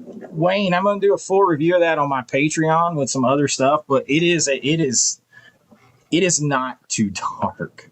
So you cannot put these movies in your player and on your OLED TV and just turn it to filmmaker mode untweaked. You can't do it. It'll be dark and flat and everything else. But I thought it looked great. It's not like it's a million miles better than the Blu-ray, but it's better. There's more depth to the image, and the grain all looks better. Like, it looks so very filmic. Like, I hate using that word. It's very cinematic, but like you feel the film texture. The movie looks like it has texture. It's weird to like put visuals into the touchable things, but like. I don't know. It feels like you're watching a movie at the movie theater, and you're not watching some digital shit creation. I don't really know. Like, I know what you mean. And it has that over the Blu-ray by a little bit. Oh, Risky Business is the best 4K still that I've seen Criterion do. It is next level. It doesn't hurt that it's an excellent movie, and the soundtrack slaps. Yeah. Oh, yeah. I love Tangerine Dream, though. Like, whatever kind of sexual that is, I'm Tangerine Dream sexual, dude. Well, Arrow did the Dollars trilogy, right? But they were not the first to do it on 4K. No, they just put it in better packaging. Yeah, and they added like Dolby Vision HD, to it. So, I'd much rather have an Arrow chunky box than a Kino slipcover any day of the week. Oh, me too. I would rather have an Arrow slipcover than a Kino slipcover. Also agreed. Kino's still like they do those flimsy slips, and there's no spot gloss, and it's just there's no embossing, no spot gloss. Arrow has great slips. They're thick, hard. Like Arrow has great slips. I'm a big Arrow fan. People always, like, anytime I criticize them, I go, "You're just a hater." Like, no. I love Arrow, but I'm not going to sit here and tell you that they did something great when they didn't. Yeah. Arrow's just got the worst YouTube cult. They have a big one. It's getting there. It's not Arrow. Arrow's not at fault for to me. I think their titles are amazing. I think their packaging is amazing. I have no fault with Arrow as a company, other than they fuck up sometimes. I do use filmmaker mode, but not unadjusted. I go to filmmaker mode and then I adjust it from there. That's just a starting point. Like same. So I use it, but you can't. It's not meant. You got to understand if you turn filmmaker mode on, this makes my head hurt. If you turn it on and you don't do anything to it, it is designed for that to be in a pitch black room with something that has a brightness level about 5 times more than your TV. It's designed to be in a movie theater in pitch black, sealed darkness, in the perfect conditions. That's what it's for. You ain't got perfect conditions, and your TV is about 4 times less bright than what they intend for that. You got to adjust it from there. Yeah. See, it's funny you touched on Near Dark. I had secretly hoped that Near Dark might be one that they did tonight. That would have been something to actually be incredibly impressed by. Dawn of the Disc just started posting about Near Dawn. The rights went back to the producers, right? Yeah. So we're still probably at least 2 years from that, because they got to renegotiate that, try to sell it to somebody, and then they got to actually do the work probably. It's funny you mentioned this right here. I have a huge deep dive video that'll come in January on why movies feel different, why movies look and feel different now. And there is a lot there's a lot that goes into that, all the way down to they don't even know how to distress costumes anymore. No, they don't know how to art direct. I'm like, You look and you're like, at least put some decoration on here. Like if you watch movies from the 90s or the 80s, you would see like even on a lamp, they would put like something like a red sheet or something just to decorate it, just to give it something. Like they don't even do that. All their money is to visual effects, everything. Agree with this, Chance. Near Dark is a great, and it's also like a neo-noir part Western, if you want to look at it that way. David Lynch was next level. Like there's so much stuff movies don't look real anymore. And it's not just the digital photography. It's not just the digital photography. Part of it is a lot of people have gotten so used to shooting with digital and they want to replace the background later. Almost everything just has the subject in focus and nothing else is in focus whatsoever. So they pop like a damn green screen in front of everything. They also, what's the word I'm looking for? They don't know how to light. Everything's just flat because they can't make up their mind, and it's just. Well, and they want to shoot like a lot of stuff. They light completely flat so that later, if they change their mind, they can fix it digitally. Yep. They don't have to worry about, so that you get no depth, no texture, no anything like that, because they we can't fix it later. They can't commit to a look. Yeah. They can't commit to a look, but they're also it's not even just digital cinematography. It's people are so used to not lighting because they're like, we don't have, we'll shoot this. Oh, it looks so good. We don't need to light. Yep. There the word I was trying to look for earlier is haptic versus optic. Like where haptic, like when you're watching a movie, like it's the idea that cinema engages your sense of touch, feel, and place within an environment. The way they used to shoot movies with depth, texture, more in focus, lighting, contrast, all this kind of stuff. Dirty, people sweating, see their face dirty, like all this stuff. It made you have a sense of feel, and it's called haptic cinema. And then you have optic. What they do now is they rely 100% solely on you visually. That's it. There's no sense of anything else, and so everything comes off as very clean, fake, sterile. There's no style to it. There's no maison saying. They need the maison scent candle. There's no maison scent. Yeah. I recommend the nesting. I highly recommend the nesting. I was going to tell you that one's still like over 2,000 copies. I couldn't move the needle on that one for anybody, but I liked it. They're afraid of shadows. They're afraid of contrast because guess what? If you have a lot of depth of light and stuff in your movie, hey, you ain't fixing it in post with digital. You ain't changing the background and stuff then. Mm-mm.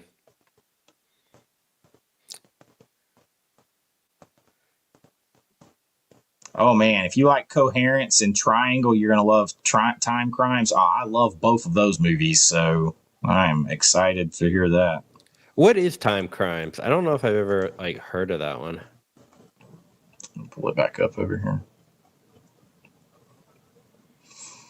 I don't really like the cover art. It's not the greatest, no. But I haven't seen the movie, so I haven't seen. I haven't seen it. So I don't know how much that represents.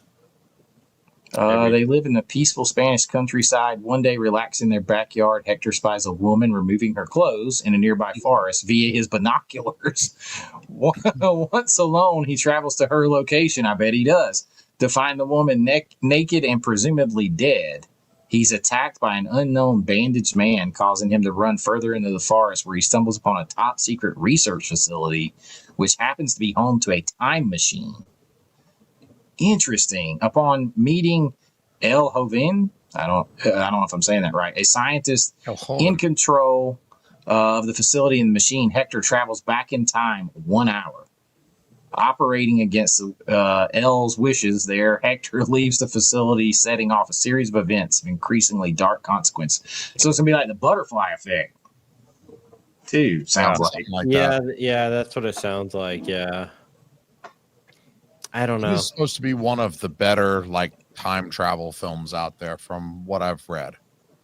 I can't say I would have bought it if I didn't get it, but I probably would have gotten this one because I've heard so much about it. Well, I've had a DVD copy of that parked in my Amazon cart for the last year and a half, and I finally got to drop it out of there. I almost bought that for like $17 on DVD like a year and a half ago.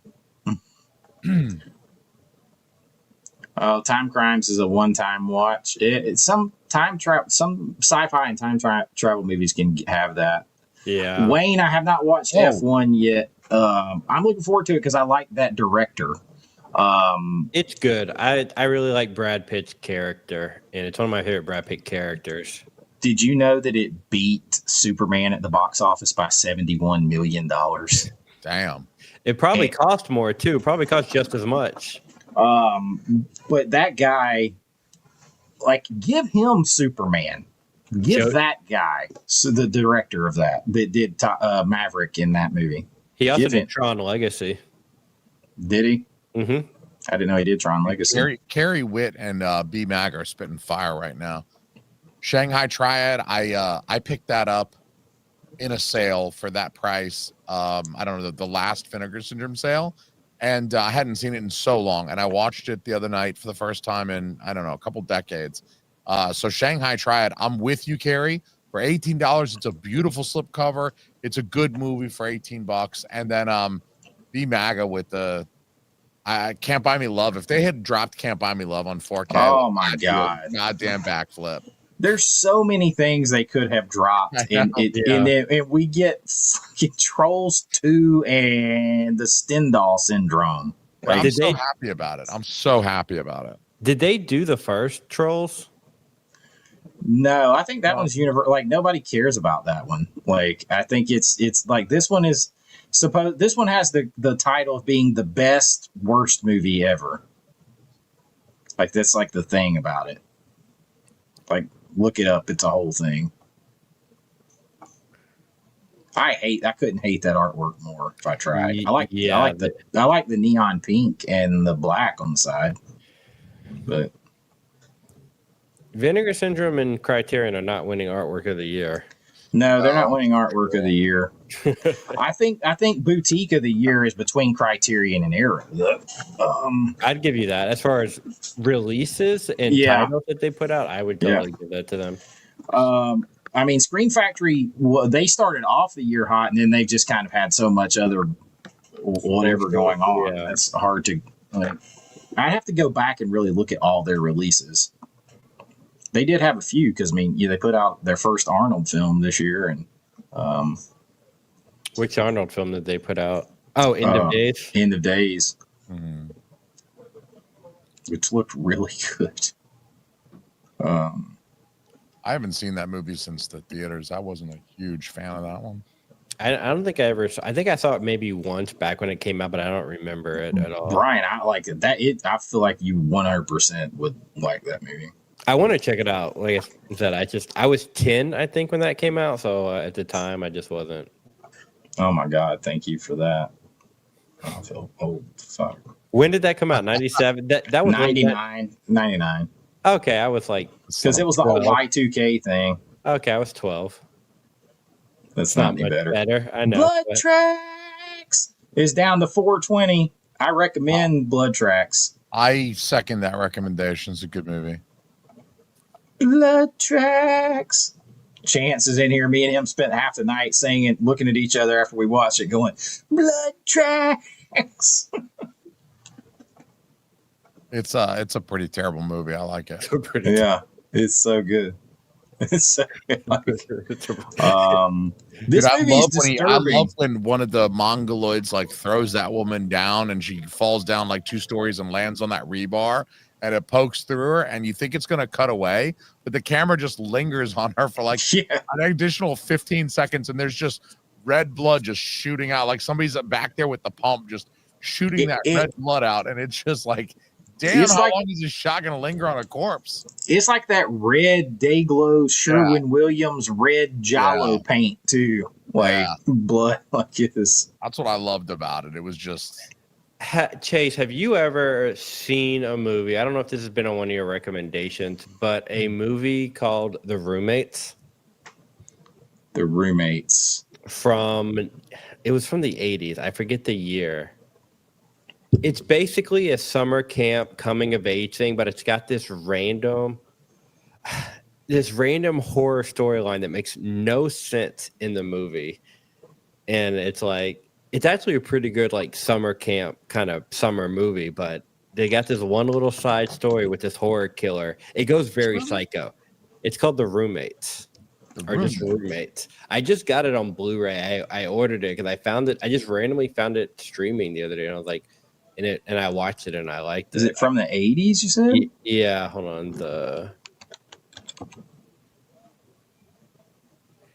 It's 70s. I'm sorry, 73. 73. Yeah, 1973.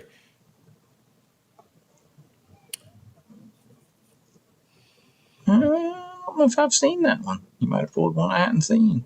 It's actually pretty good. I watched it, but they have this. I mean, spoiler, it's like a psycho thing, but it doesn't make sense in the movie. But when you said bright red thing, that's like, it's a 73, so it's like the few people who get killed in it randomly have this super bright like paint red, and it cracked me up.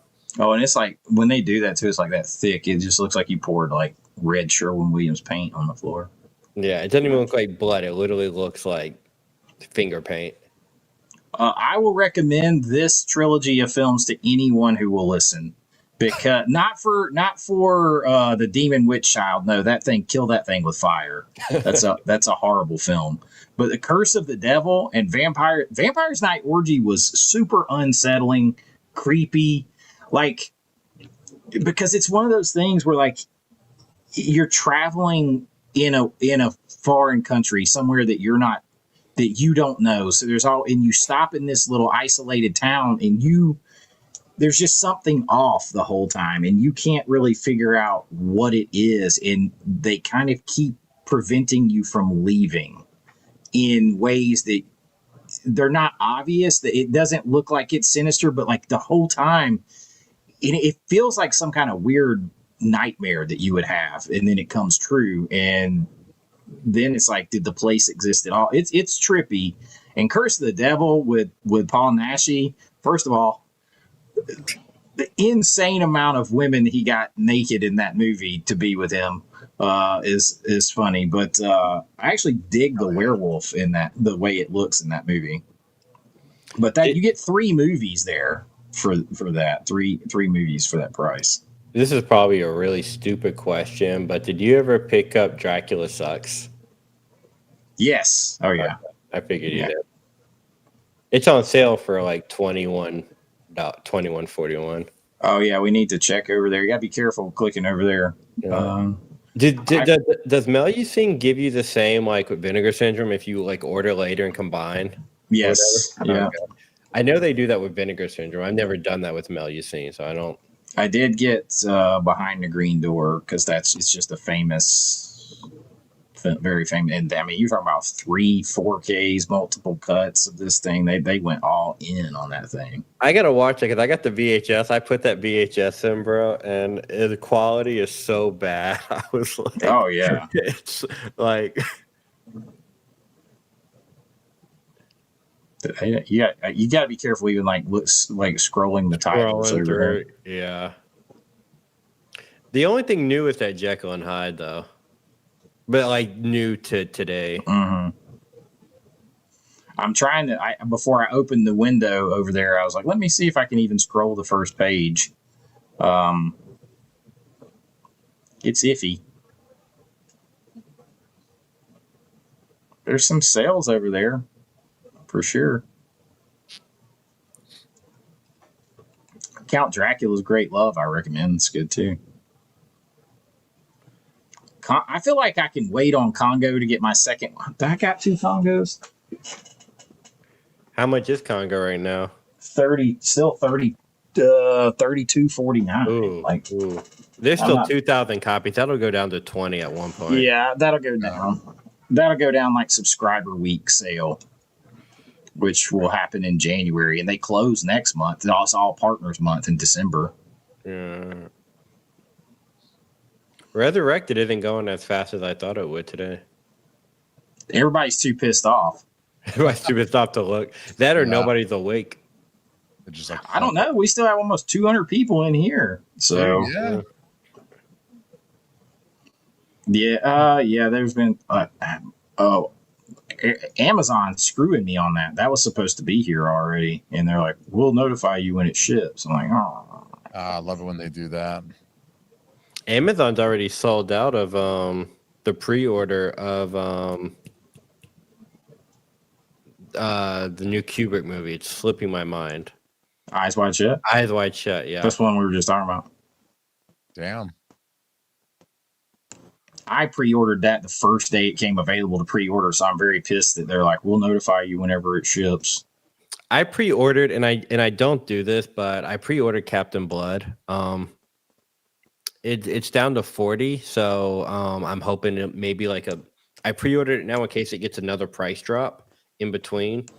Amazon will guarantee the price, so.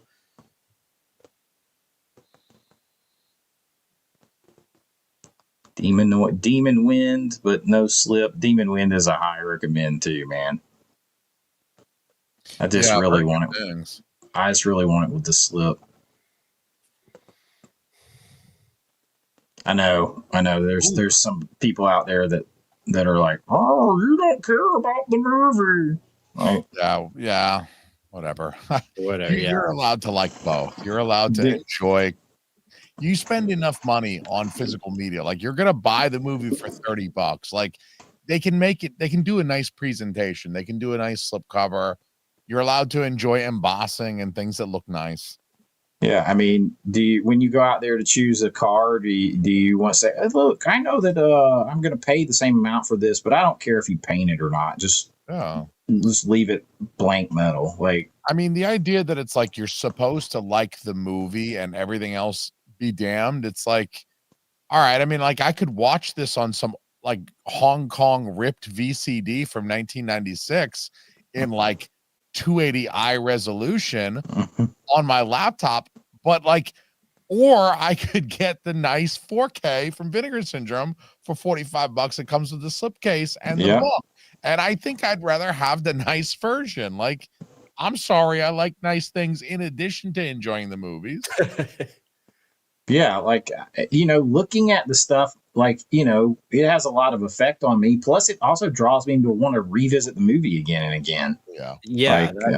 Like, especially if you have something that you want to like put on display, even if it's just for yourself, like you see it more. And it's like when you have so many movies in your collection, like over 1,000, like there are movies people have that they just don't even remember.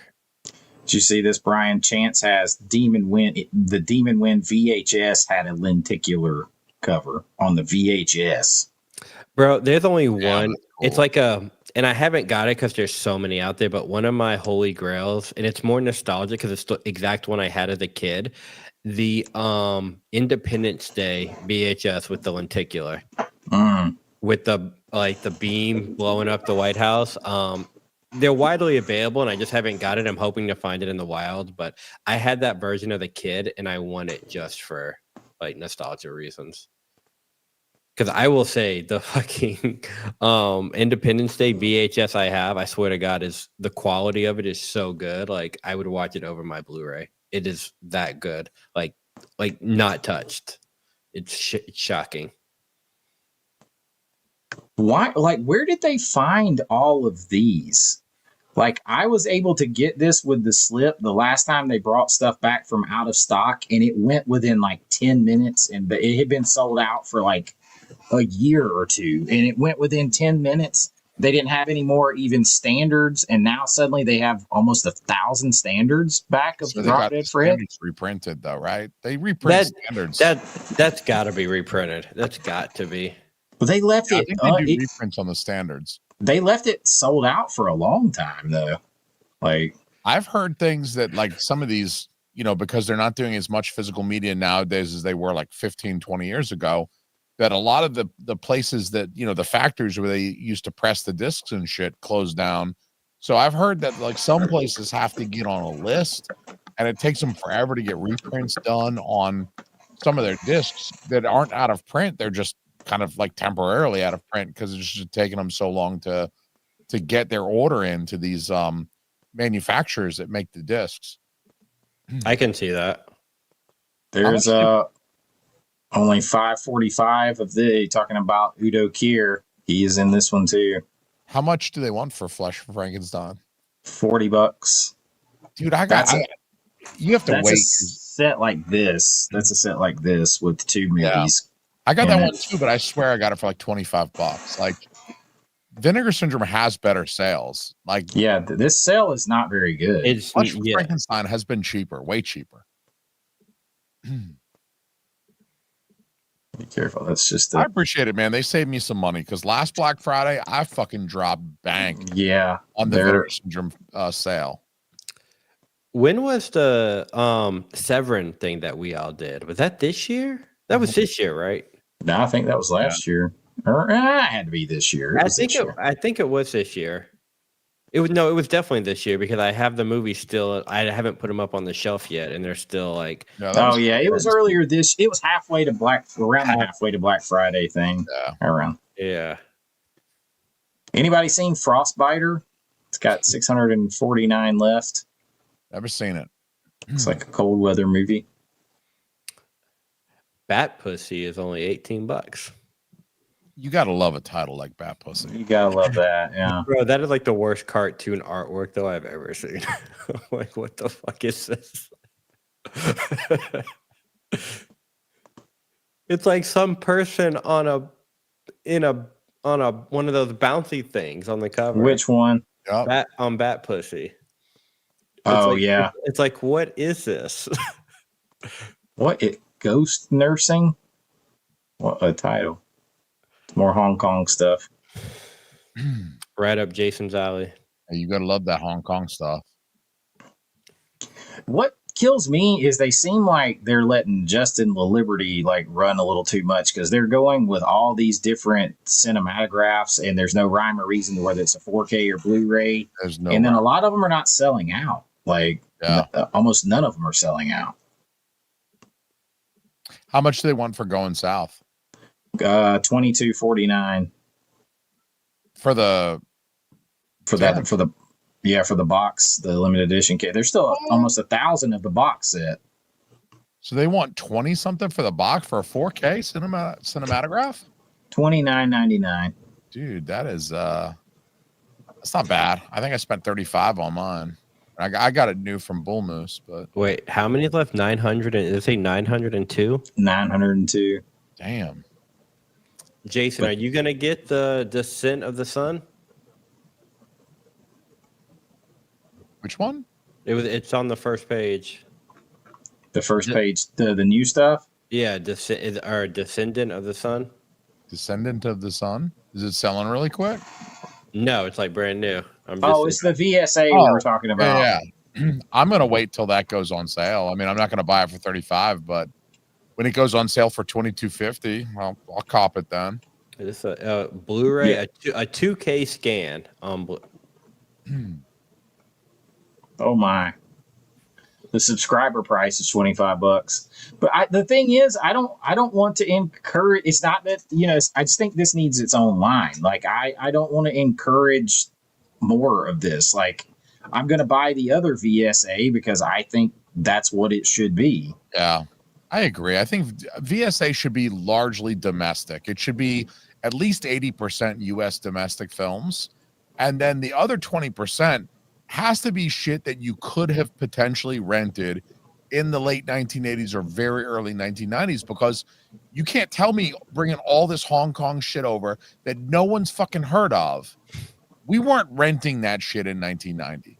No. I say this all the time. Like, brother, I wasn't walking with my brother and my dad in 1986 or 87 to a mom and pop video rental store in rural suburban Georgia and finding Descendant of the Sun or some shit like that. It wasn't gonna be there. It just wasn't.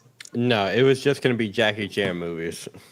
Yeah, even that was like, I mean, until he made Rumble in the Bronx came over, I was he about had done to say Cannonball Run over here, but like people didn't know Jackie Chan over here. Like he wasn't a big seller because Cannonball Run it didn't exactly do wonders for his career. So like people knew Bruce Lee, Enter the Dragon. You can get Enter the Dragon. I knew Bruce Lee. I knew Sho Kosugi, but that's because he had all of these crossover action films, like the ninja movies the ninja shit. I mean, Sho Kosugi is a Japanese actor. This is Japanese shit. I mean, the Hong Kong shit was virtually unknown over here. We did not import a lot of Hong Kong shit outside of Bruce Lee, and like very little outside of Bruce Lee got imported over here until mid 90s. Once Quentin Tarantino popped off and started talking like, yo, Hong Kong cinema's the shit, and then Jackie Chan pops off over here, that's when people over here started like, let's bring him here. Let's get John Woo over here. Let's have him make Face Off and do all this shit. Like, it's ridiculous how prior to that, like 1989, you weren't like, oh, I want to watch a movie from China. Like that didn't go through your head. You wanted to watch Nightmare on Elm Street or something like that. Like you were watching American films. Yeah, 100%. Like you like that. The other movie they're putting out, that's the kind of movie that you would have found. Like that's what you would have found there. Like not. It just they just didn't have it. Like it was or some shit like Hard Ticket to Hawaii or somebody's music call? No, it was me. So I used this site called Taste Drive a lot, and it's like if you like this movie, you'll probably like this movie. And like if you scroll if you put in like a Hard Ticket to Hawaii or something, and you start seeing these movies are Barbarians, like you could scroll through here and you'd be like, oh yeah, that's a movie that would have been in the back of the video rental store, or that's a movie that would have been in the rental store back in the day. And there's a lot of stuff like, do you not like this movie, Enter the Ninja? Bro, like, come on, that thing was, I saw that cover right here with the Ninja Star and everything a million times in the video rental store. Yeah. And that was 1981. So it was still hitting the video rental stores when I got out there. Like that. There's And DC Cap, by like, the way. some ninja shit, some like American co-production, not straight up Japanese stuff, but like some American co-production where like half the main cast is also American and speaks English. And you got like Sho Kosugi and he's holding a ninja star on the cover. Like that shit will sell to 12-year-old boys. Like 100%. Yes. Like I'm 10 years old and I'm like, dude, I want the one with the ninja star, the guys in the ninja outfit. I'm hoping he cuts a whole person in half lengthwise. Like that's what I want from that movie. The dude slices the guy and the guy goes in half, like anime style. But the Hong Kong stuff, man, and some of this Hong Kong stuff they're bringing out, like Demon Fetus and this other stuff, like you can't even look at me and tell me that had any kind of, that barely has an audience now. That barely has an audience now. In 1990. Yeah, that's the kind of stuff that is like, y'all, come on now. It just doesn't belong. I mean, look, Shout did it right. I mean, for all the shit people give Shout did it right. They said, look, we're going to start a Hong Kong, and they didn't always do this, right? I mean, they did this after they got Golden Princess, but they've released plenty of Hong Kong stuff, like Shaw Brothers films, as well as those 2 Golden Harvest box sets that they did.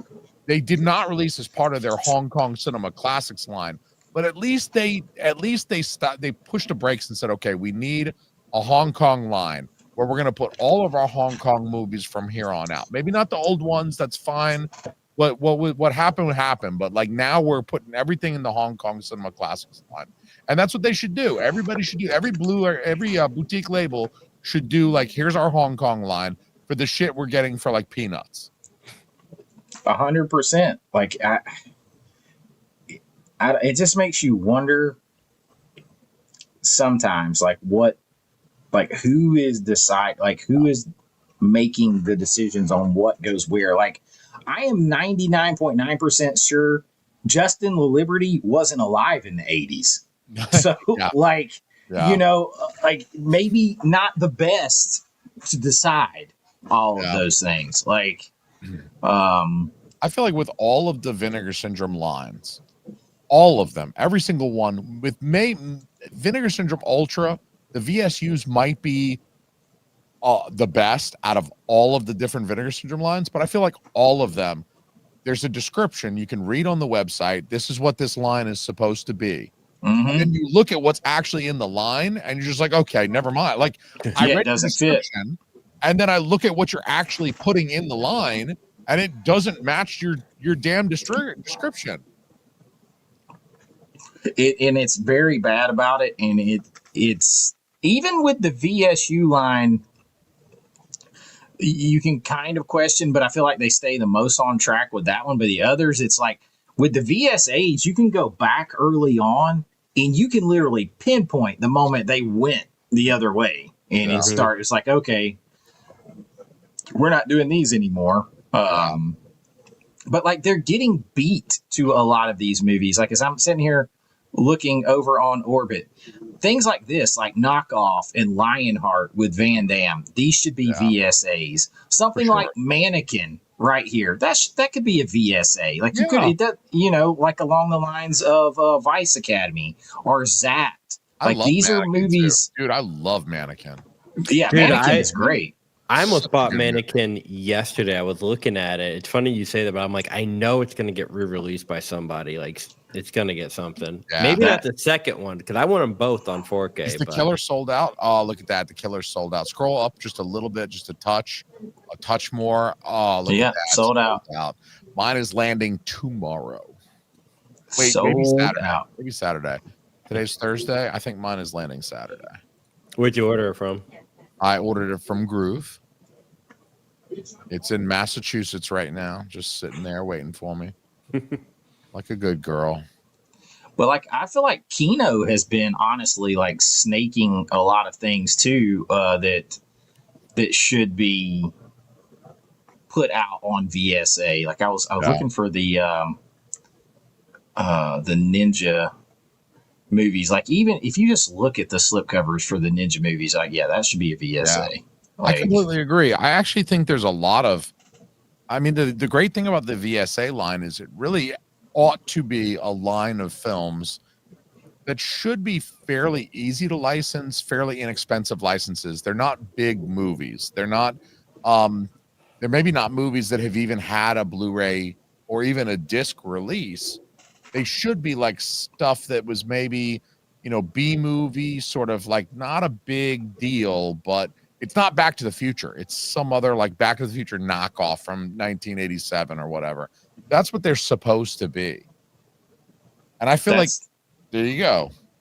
Ninja Star. I want that already. Look at that. Like, listen, I ordered all of these from them, and I ordered separately because I wanted all the slip goodness with that, because that looks just like the VHS, man. Like that I saw. But there's Shokasuki right there. I want the box set. I want them all in the same box, but dude, I want them to be slipped. Like Vinegar Syndrome, I want them to do a release where it's like hard box. You know, the Kino boxes suck too. Have you ever had like any of those Kino side loaders? I have. Terrible. They're the cheapest cardboard.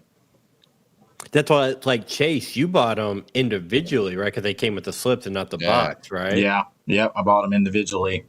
So they're having a sale here while supplies last on Orbit. 20% off in the Mouth of Madness 4K. How much did they $30.39. Dude, that's an excellent price. Are you kidding me? Is it sold out? It looks like it's sold out. No. Dude, that's a great price. $30.39 for In the Mouth of Madness. Oh, they might get me to get the Brood for that for $37 from I've never seen the Brood. I love that Scanners art. I love that second. I got that one already. That's a good. I wish Criterion would do releases like that, because I do love Criterion, but look at that release of Scanners and tell me that's not like deluxe. Oh, dude, it's so good. That's primo, dude. It is so good. Like, look at the hats on the back. Yeah, I mean that's just a really like. I don't know. I appreciate the fact that Criterion doesn't make me feel any pressure to like, oh, I got to get this quick before it sells out or whatever. I appreciate that, but at the same time, like, dude, that like rigid box, that rigid slipcase with the art is just, it's way nicer than what you're getting from Criterion, which feels kind of, 20 years ago, Criterion felt like I went to Best Buy and bought a couple Criterions, and I felt like I was walking out with my monocle on, and I was like top hat, like Monopoly Man, like spinning my cane. I just felt like I was forget about you plebes who are buying like whatever, whatever trash, Fast and the Furious movie that you're buying this week. I'm buying Criterion. I'm getting French shit and stuff, and I just felt so fancy. But now it just, like, based on what all of these boutiques are doing, like Second Sight, the way their presentation is, Vinegar Syndrome, chunky boxes from Arrow. I mean, I don't know. You wish Criterion would step it up a little bit. I wish at the very minimum they would change something between the Blu-ray and the 4K. Like the art, just change something. Yeah, they need to differentiate it a lot more, because just that sticker does not help. And they don't put the logo on there. You got to look on that, like on the back, on the little tiny font to see if it's a Blu-ray for you. There's no giant like 4K UHD Ultra Blu-ray like thing on there. It's little tiny font, 4K. Oh God, there's only 4 of these left at that price, but Vinegar Syndrome has these for the same price. I think we would all recommend this movie for $20. For sure. 1,000%. 1,000%. Vinegar Syndrome oddly still I can't believe. See, here's the thing we're talking about. They do set on movies, because that movie really shouldn't be as sat on as it is, but it's still got 1,364 copies left.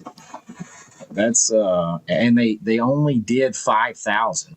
So I mean, it's sold about 3,600 so far. Where are we at? Has the Resurrected gone down anymore? Let me have a look. I still got that. I might watch that tonight. 333. Yeah, it's been like very slow. Yeah, I bet that one's gone before the weekend. It'll be gone before the weekend. I don't think it'll be gone tonight. It'll give me time, because I got the Blu-ray sent to me by, what's his name? Joseph Vincent. Every time you can never. Every time I'm like, he's only got 2 million subscribers on YouTube. Lionsgate Limited got a sale going. Mark, we'll check over there too. Lionsgate has some stuff on sale that I want, and I'm like, fuck. They got The Conversation, The Third Man. They did finally sell out on the ones that I bought earlier this month. I bought a couple that were like right about to sell out, and they're gone, so that made me feel vindicated. Yeah, I've probably bought more from them. Like I bought 3 movies from them the other day. Well, what did I get? I got Crank on 4K. That one's on sale. Yeah, I got Crank, Warrior, and Lord of War. All of which are Lord of DVD. War looks good. I like that. All of which are DVD to 4K upgrades for me. And they were $15 each. Like hell yeah. Third Man, Black Friday's at $30. Is that can't be the sale price, right? For which one? Third Man. Oh yeah, the Third Man though, that's dude, that thing is like $50 normally. It's like, I don't know, it's like a 4-disc. It's something, they've got something going on with that one that's like. Yeah, it was $60 originally. It's originally $60, but they don't sell it for 60. It's like 60, but normally it's like $49.99 or whatever. And the sale, they drop it down to 30 or whatever. But yeah, the Third Man's definitely on my list. Yeah. I need to get Reservoir Dogs. So what is that, 25? And look, May is 15, so you can get your Vestrons. They got 2 Vestrons on there that are like $15 each. Reservoir Dogs is only $21. Yeah, how do you say no to that? It's a 4K Steelbook for $21. The Conversation is like a big, fat, huge box set that comes with all sort of bells and whistles. I was debating getting the House of 1,000 Corpses one because I already have that on Blu-ray. But if I get the Devil's Reject, they'll both be on Steelbooks, except one's in a box, so it's not going to matter anyway. Don't forget Freaky Tales. Chase's favorite. I couldn't get that out of here quick enough, bro. Kick Ass for 22. That's a recommend. That's a good one. Yeah. I think I'm just gonna get the standard one of that because that one doesn't come with. I'm debating on that. I may just get the standard one.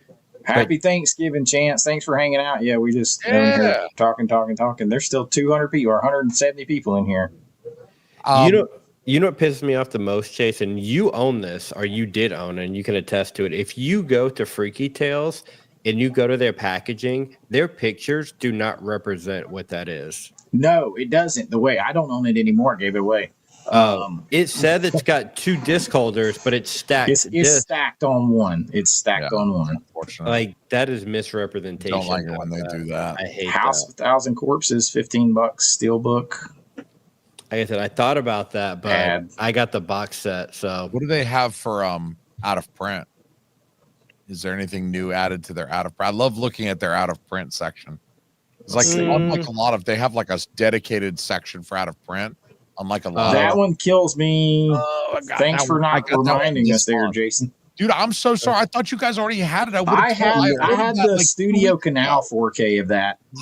Bro, that bummed me because that was in my cart the last like 3 sales. I'm like, it's not going anywhere, but it'll come back. I got Ghost in the Shell. I got Basic Instinct. I got Ghost in the Shell like several years ago. And I mean, I'm not a big anime guy, but that is good. I do like Ghost in the Shell. I should have got that. Yeah, I have a copy of that on sale, pre-owned at Bull Moose, but they still wanted like $30 for it, and I was like, I don't know about that. I got Jackie Brown and Basic Instinct honestly like 2 weeks ago. Have you seen the Jackie Brown yet? One of the best 4Ks of the year. It is. It surpasses the Kill Bills. Oh God, it ain't even close. It ain't even close. I need to watch those Kill Bills too. I got those several months ago before they went out of print. I got the Man Who Fell to Earth too. I love that movie. The only one on here from out of print that I own, I have the Saw Steelbook. That's about it. I got the Wicker Man. I bought it recently on there. Found it. That 40th. That movie is messed up too. This is the original, not the. Yeah. I've never seen the original. I saw the remake in the theaters, and the original. I can't say I like the remake. It's disturbing.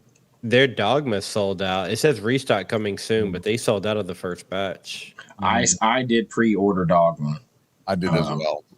I pre-ordered the I Amazon wasn't one. dicking around with that. I might just be fine with the slip for that one. I want Knock Knock, but I'll wait on some. We'll see. Like, I'm not Get a sale. Get a sale. I'm not paying. It's $30. I'm not paying for that like that. No, that's the worst packaging. I never made it through this movie because I'm so claustrophobic. But I really want this one. This was a day one for me. I just didn't jump on it because I just didn't want to spend the money on a pre-order like that. But it'll come back. It's coming back, so I'll just get it when it comes back. Definitely getting the Third Man. I just talked about that in my Noir-vember, I think, recommendations. That's the movie that made me fall in love with doing Dutch angles and stuff in my filming, and I'm probably guilty of liking them too much sometimes because they make you feel so off kilter and strange. Bro, my favorite shot is bird's eye is like if I can put a bird's eye in every shot, I will do it.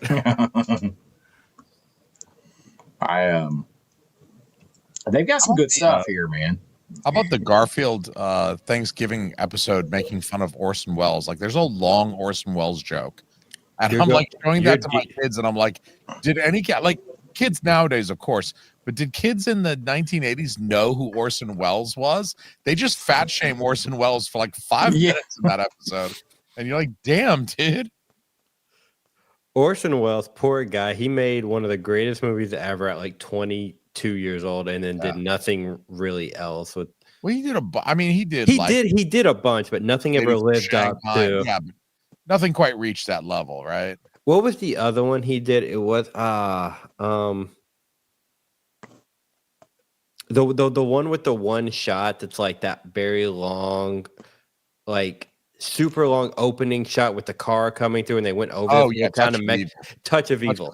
Charles Heston was in that with him. Yeah. I couldn't get into Touch of Evil. I really wanted to. I just couldn't get into Touch of Evil. Don't watch that movie late at night after drinking a ton because you won't make it through. This movie right here, have you seen this, Brian? Which Warm one? Bodies.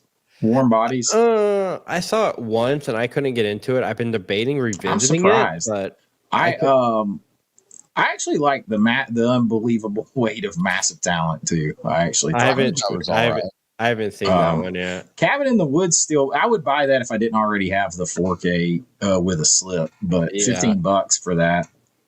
Yeah, same. I have the 4K with the slip, and somebody sent me an extra slip in case I didn't get it, so I have an extra slip of that. Oh, so wait a minute. Let's see. What is that? So that slides off. It reveals the two guys underneath. That's pretty cool. That's the artwork from that's hanging in the thing. That's some pretty cool artwork there. No, it's a dope artwork. That's kind of. Don't do it. Don't do it. I am going to get this though because I don't have it at all. What's that? The Blackening? Did you pick up the Unbearable Weight? No, you didn't pick up the Blackening. The Blackening was so. I tried to watch it. I thought it was going to be funny as hell, and I was kind of like, it felt a little try hard. Oh, a try hard movie. Everything feels try hard these days. They've still got 332 copies of The Resurrected. Nope, so it went down one since the last check. Do I have enough? The one thing about Lionsgate Limited is their shipping. Dude, they ship fast though. They do ship fast. They ship mine the same day. You gotta get $75 to get free shipping. Ew. Damn, I've actually got how many movies in here? I haven't reached 70. Is it 100? 75? I thought it was 100. 1, 2, 3, 4.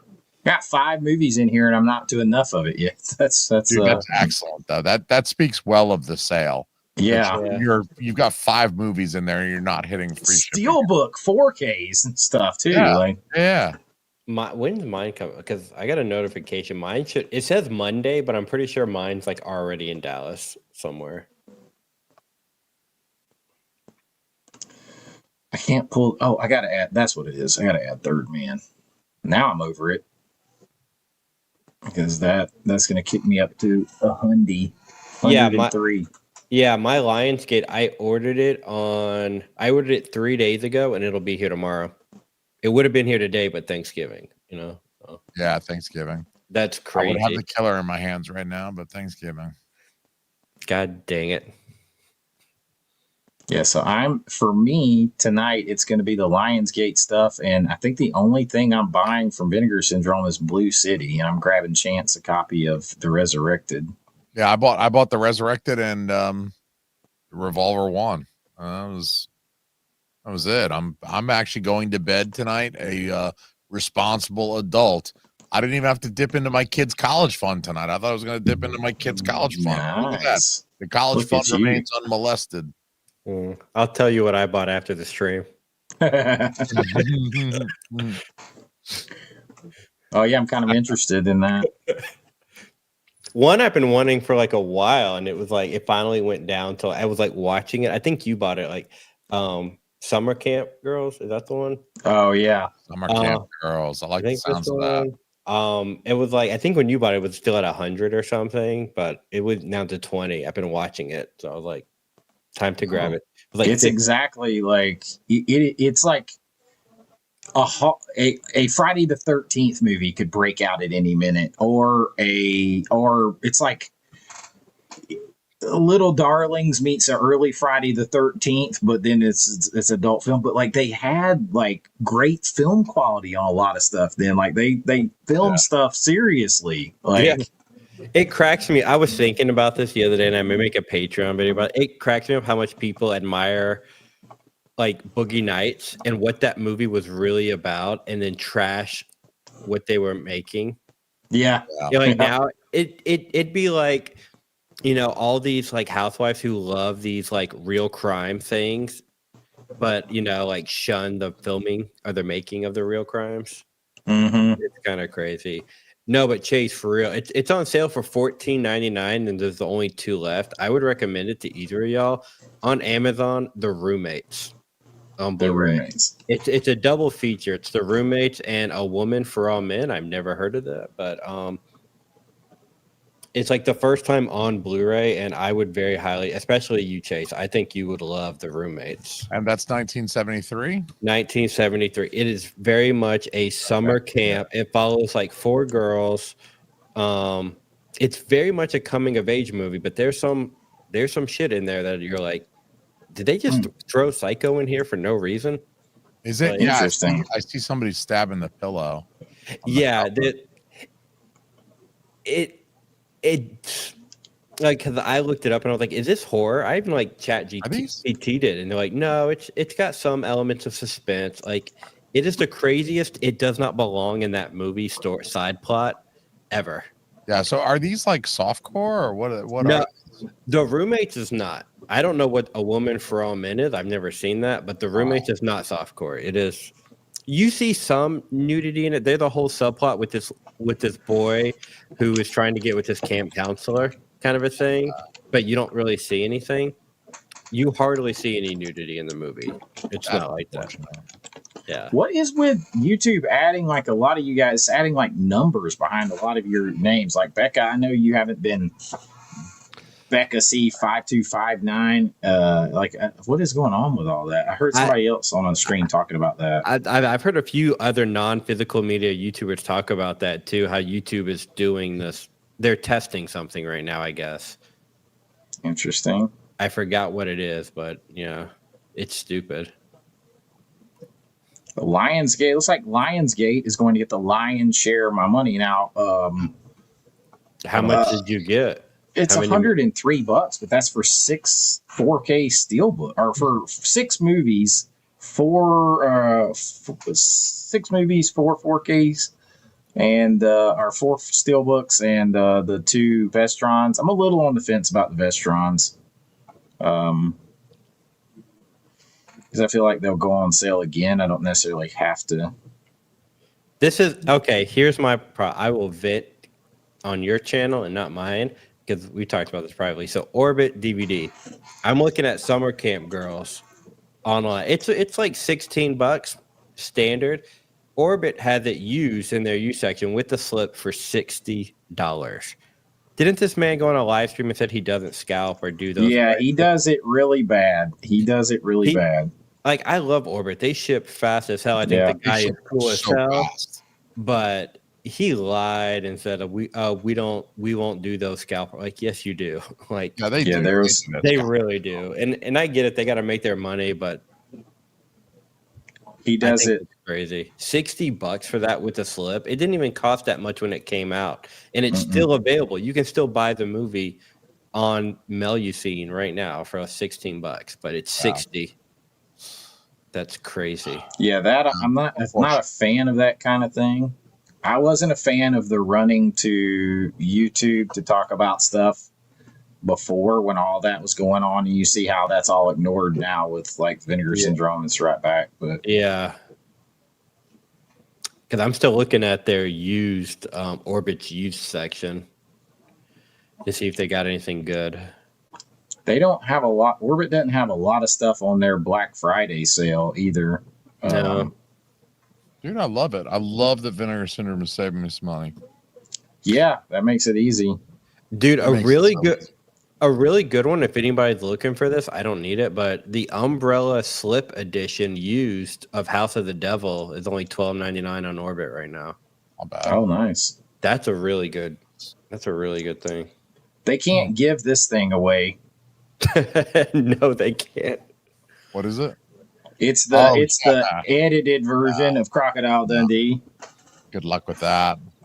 Yeah, that's You see, here's the thing. I will not support that company at all. Nope. Madman or whatever, because they released an Australian version of one of my favorite movies, Parthenope, and I was debating whether or not I should get the UK one or the Australian one. Australian one's cheaper. I can get it on Amazon next day, but it's from that Madman company, and I was like, they did Crocodile Dundee in 4K Encore, and I won't support that. Nope. I won't either. Just to give you guys an indication, I'm looking back at my Vinegar Syndrome purchases. Now, last year they did their Black Friday sale. It was November 29th.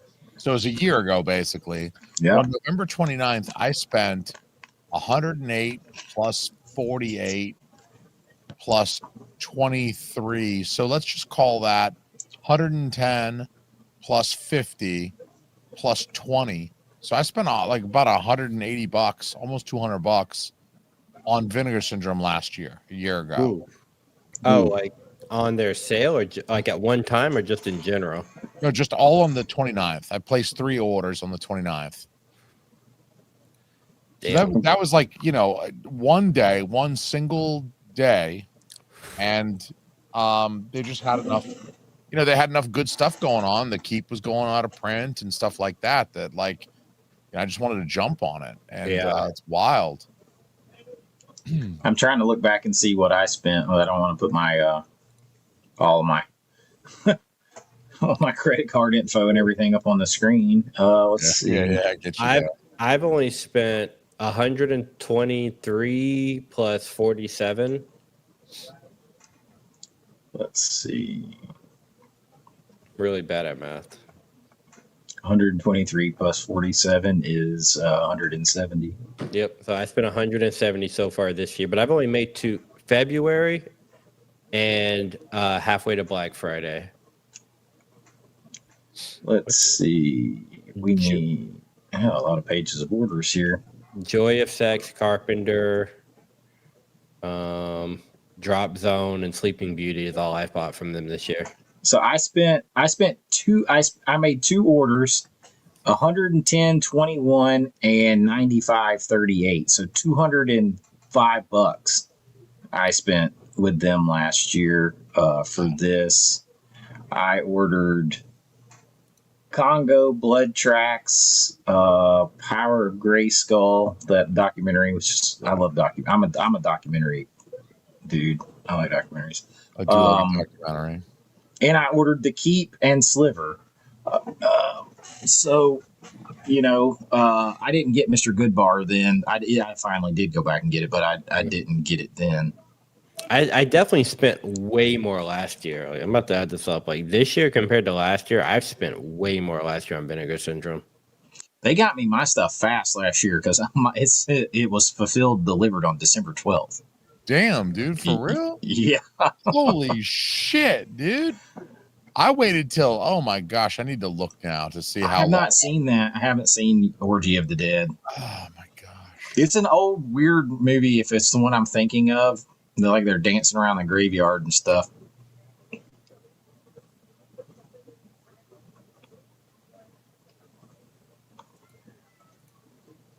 I will re-up next year because like I enjoy like doing the videos for the Patreon, enjoy getting the boxes. I just enjoy it. Over the course of the year, I mean that comes out to about $20 a movie. So yeah, it is what it is, and you keep the discounts and stuff like that. Now, I have actually saved my.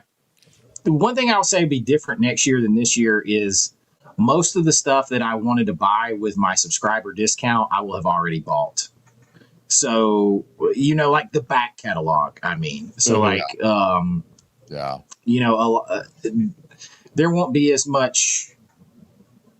Like the only stuff they'll get me to buy next year out for the most part outside of the stuff that I get from subscriber will be if they put out any cinematographs and VSUs that I want that aren't included, which I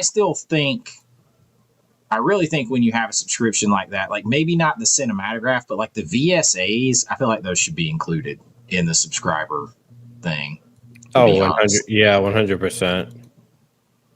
I agree. I feel like they ought to maybe offer tiers too for the subscribers. Yeah, like, you could offer subscriptions where you can kind of tack on the others, and maybe you just have a VS basic subscription, and then you have a subscription where VS plus VSA, VS plus VSU, VS plus VSA plus VSU, and you could just discount it accordingly, but make it easy for people. I think that they want to drive sales, and I think they're afraid. I think they're afraid that if you just did a package where you could get everything, you wouldn't come to the site and check it when stuff drops. So you wouldn't be here to see the other sales with your price, subscriber discounts, and everything. But I do think that at the very least, this VSA Blue, because they're all Blu-rays for the most part, they should be included. If you wanted to keep your VSUs and your cinematographs, you're still giving a discount on them, that's fine.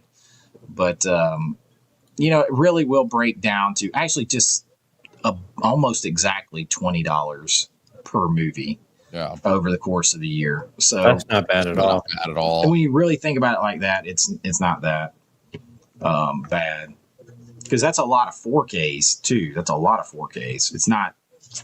I mean, you think about it right now. If you're buying Troll 2, you just dropped $38, so $40, because you're getting free shipping too with the subscriber thing. You're dropping $40 just on Troll 2. So it would add up way faster. What got me to do it before was the previous year, I had bought like half as many movies and still spent as much. So I was like, well, I think I spent $740 the year before at Vinegar Syndrome. Damn. And I'm like, over the course of the year, and I'm like, well, for another $150, I could have just gotten pretty much all this stuff. Yeah. So I spent $370 last year. See, and you're not even like a huge Vinegar Syndrome person, so it's not really that hard to jump from 370 to 900. Like if you're a huge fan, you're talking about another $500 because you get the discounts on the Melocene stuff too if you're a subscriber to Vinegar Syndrome. So there's that too. You can be a subscriber. They have a whole separate subscription to Melocene. Yeah, but I don't even need all those. No way. Carrie says if I like scanners, I'd like the Brood. All of Me is good with Steve Martin. I've actually never seen that one. I've never seen that either. I want to, but I've never seen it. Somebody was asking about Orgy of the Dead. It's like Vampire's Night Orgy. It's not necessarily orgy. I mean, it has some nudity, but it's not like it doesn't have one.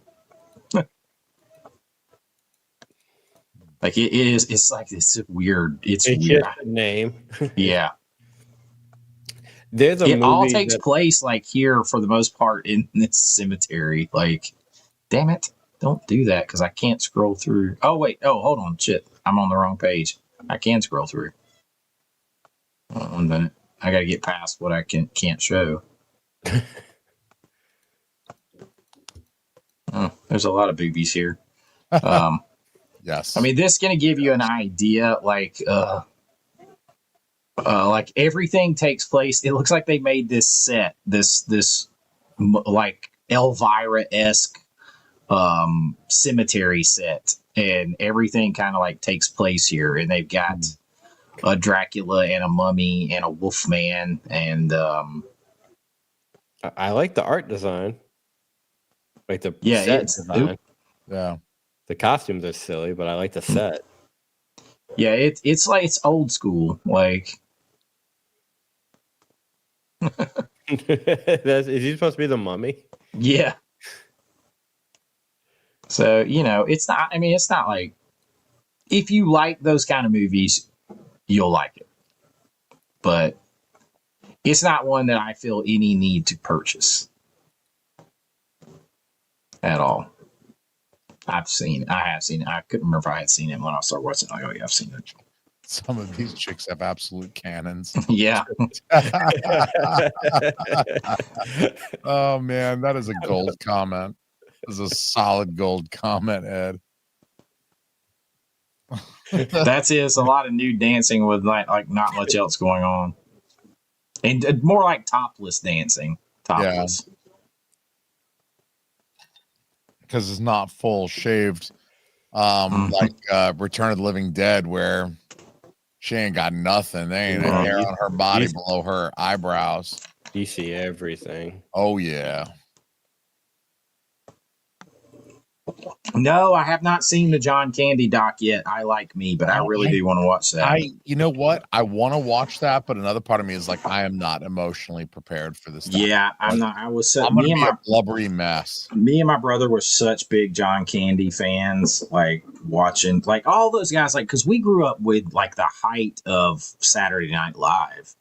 So, like, I mean, you're talking about when they had legends come through there, like all of those guys, and like we were all into all those '80s. I mean, Chevy Chase, Bill Murray, John Candy, all those people like Dan Aykroyd, all that stuff. They were like part of our childhood watching them grow up. And then I remember I was like 15 or 16 when he died, and it's like, man, he just, I don't know. Like I'm kind of with you on that. I watched the trailer for it last night, and I'm like, this thing is gonna get me if I watch it. It's gonna get me.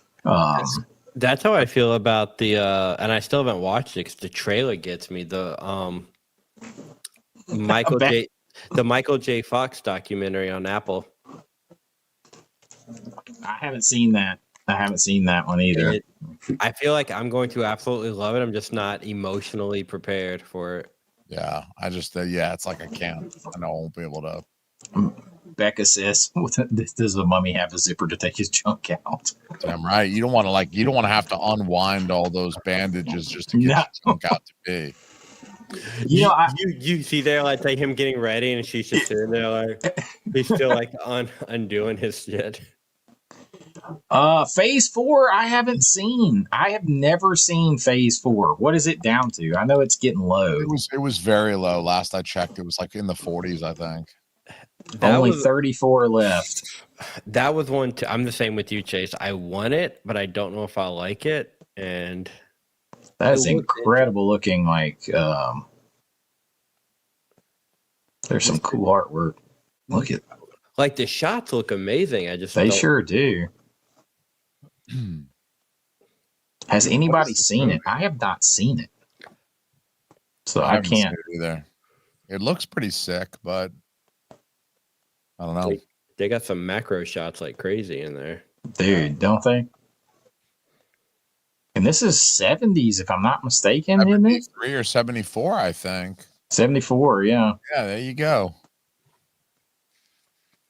It's pretty cool looking. 3-disc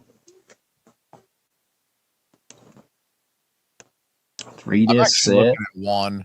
I haven't mentioned this yet because I don't want a lot of competition, but I might pull the trigger on this one before I go to bed tonight because it's at 172 copies left, and it's called Takeshi Kitano Double Play, and Takeshi Kitano is he's like a very famous Japanese actor. He does a lot of like gangster films, and this is a couple of his films from I think the very early 90s, 89 and 90.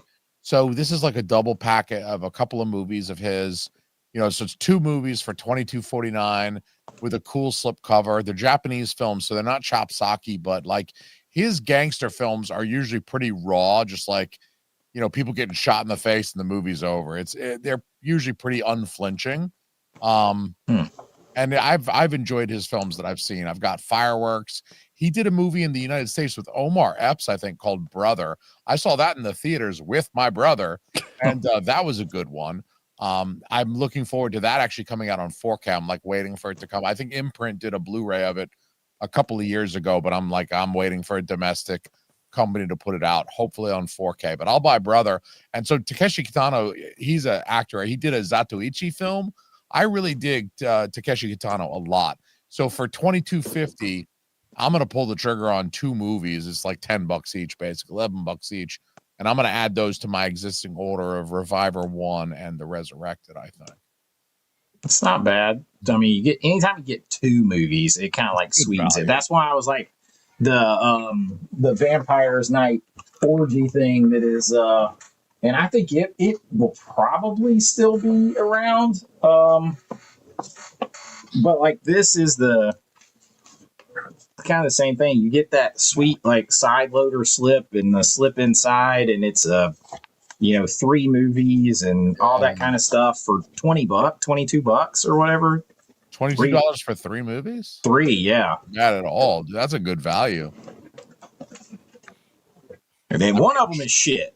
One of them I wouldn't wish on a broke dick dog, but the other, the other two,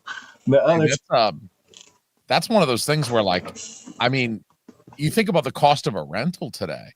Like, it's $5 to rent a movie. Like, renting 3 movies is $15. Yep. I'll pay $20 to buy them. Yeah, it's got some good. This down to 33. If you got the FOMO on Phase 4, somebody said that Mystery Science Theater made fun of Phase 4 in the 90s. I can believe that. I imagine that Jason. Why is his Girl Friday more expensive? I've been meaning to ask that. It's like more expensive 4K than the standard 4Ks. And I'm like, why? No, it's a public domain. I know, right? I don't know. I don't know why that one's more expensive. Criterion, but yeah, I think that's about.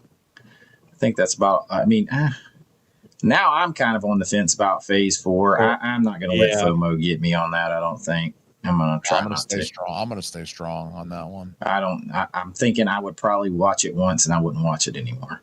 Yeah, that's why I haven't got it. You can't buy them all, No. I'm much happier with my Lionsgate cart. I'm not even gonna lie about this. Like The Third Man, Massive Weight, Talent, House of a Thousand Corpses, Crank, All of Me, May. Like, yeah, I think I'm more happy with. You got a lot there. That's an excellent cart. It's an excellent cart. That for $100, I feel like that's not too bad. Now, I'll tell you one I'm on the fence about over here before we wrap this up is this one. And that's still the big one that comes with the that's still that big one with all that stuff. I'm gonna eventually have to get that. I mean, it's $50. Yeah, I'm not sure it'll ever go any lower than that. I'm not sure either. Yeah, I'm not sure either.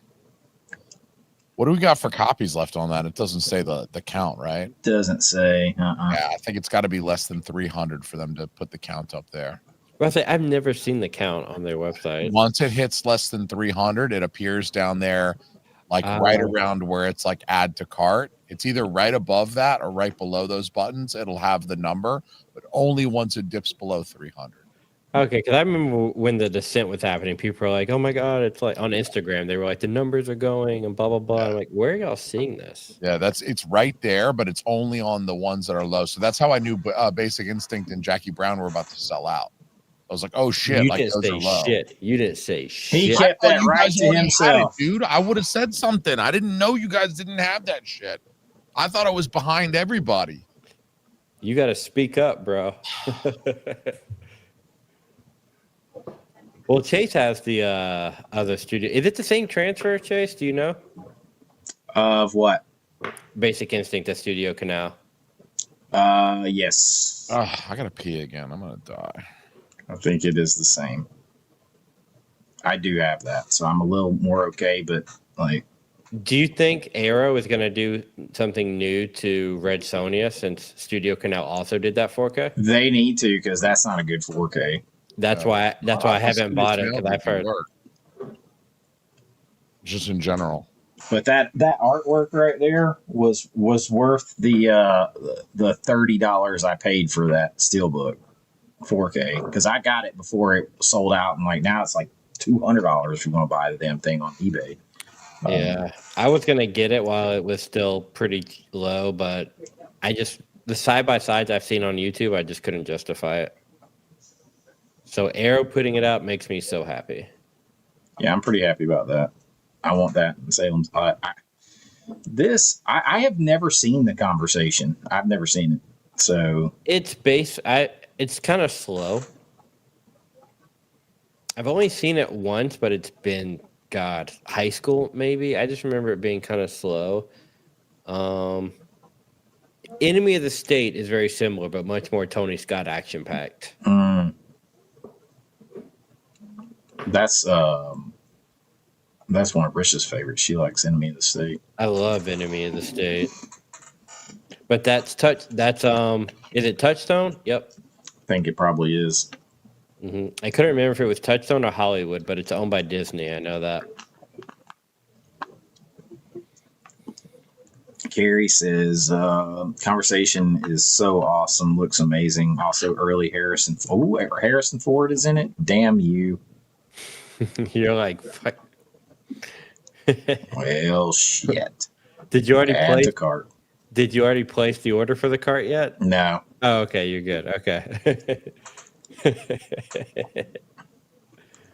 I am going to, I think though, I'm going to probably trade out the, I'm probably not going to get the Vestrons. I'm going to take those back out and replace them with the Conversation. I don't have all the Vestrons anyway. That's going to have to be a whole thing in and of itself. Are you trying to get all the Vestrons? I was, yeah, with the slips. I've got quite a few. I just don't want to spend that much. Not having had just like bought all these over here. And I know there's more stuff that I'm going to want to buy. And that Cyber Monday is coming. And the one I'm looking at the most, because it's on sale, it's the cheapest I've seen it, is the Transformer 6 movie Steelbook box. Mm-hmm. It's down to 64. I haven't seen it ever under 70, so I'm debating that one. And I missed the Mission Impossible 6 movie box. Kept going in and out. It was selling out. It was $35 and now it's gone. But I watched 8 on the plane the other day, and I will never watch 7 and 8 again, Mission Impossible. I don't need to. I haven't seen those. They're not. 1 through 6, I can have fun with all day long. 7 is torture, and 8 is no better. I haven't seen any of them in a long time. I just, my man Dennis just sent me that the most recent one on 4K Steelbook. I haven't even watched it yet. I didn't see it at the theater either. Which I've got one? so much to watch over here. So much to watch. Yeah, I got a couple things I gotta watch. All right, Jason. While you were gone, I made the executive decision to purchase the conversation. Yeah. Somebody told him it had a very young, early Harrison Ford, and he went, "Okay, boom." That's all he needed. That's all he needed to hear. Harrison Ford. Add to cart. Yeah, that's one of those ones where it's like I like the movie. I don't love the movie. I like it, and it's also like it's a classic. It's an important film historically. So it's one of those films like, I need to get it, but also like the price point combined with the fact that like I like it, but it's definitely not on my short list. It's I like Coppola, but I don't love Coppola. Yeah, I'm not. Important. It's like one of those things like I feel like I should. It's like, oh, I need to read that book or I need to do this thing, but it's like I'm not super excited. It's I want to watch some schlocky movie from the 80s with lots of tits and violence. Like that's what I want to watch. Yeah, for the most part. Yeah. Like for me, what's interesting is like it's the same thing with Apocalypse Now. I think I don't own that one either, and I haven't seen it forever. And I think I like that movie, but I think I like that. I'm not saying it's a bad movie. I think I will like that movie because I actually like the book. I like the story, The Heart of Darkness, so much. I remember having to read that in high school. I respect. I've never been able to get through it in one sitting. Same with Blade Runner and same with 2001. Long, boring movies that are stunningly beautiful, and I just put them on in the background, and I can respect and admire each and every one of them in different ways. Yeah. Plus the documentary Hearts of Darkness. Now the documentary I'm all about. I'm gonna buy that doc. I'm probably gonna buy the standalone. I have the standalone because I bought that at Walmart. I think I was in college. I got the DVD with the slipcover of that documentary, but I may get the standalone 4K of that.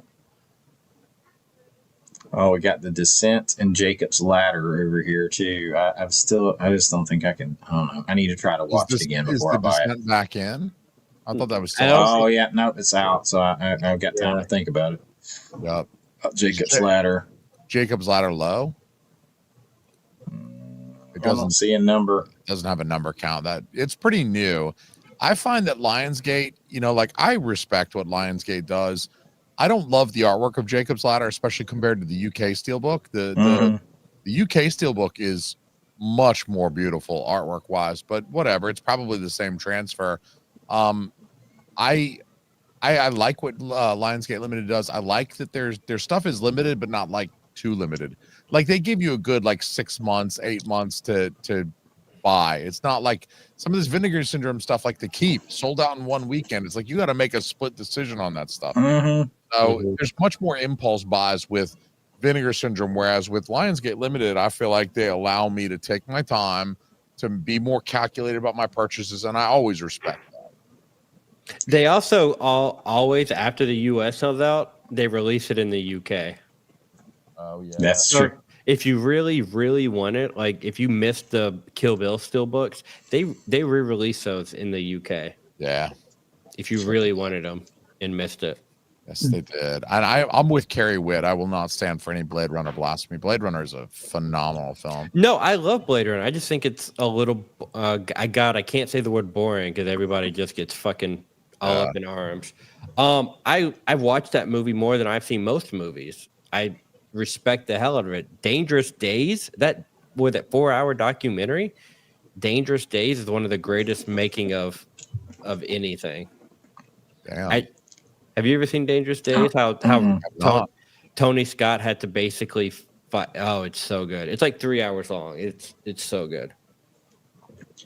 Jason, you will appreciate this thriftiness. I put back the two $14 a piece Vestron Blu-rays when I put the Conversation at $50 in the cart. But that's not the only reason why. There's something in my brain that has a hard time with a Blu-ray with a slipcover only being $1 less than a 4K steelbook. Yeah.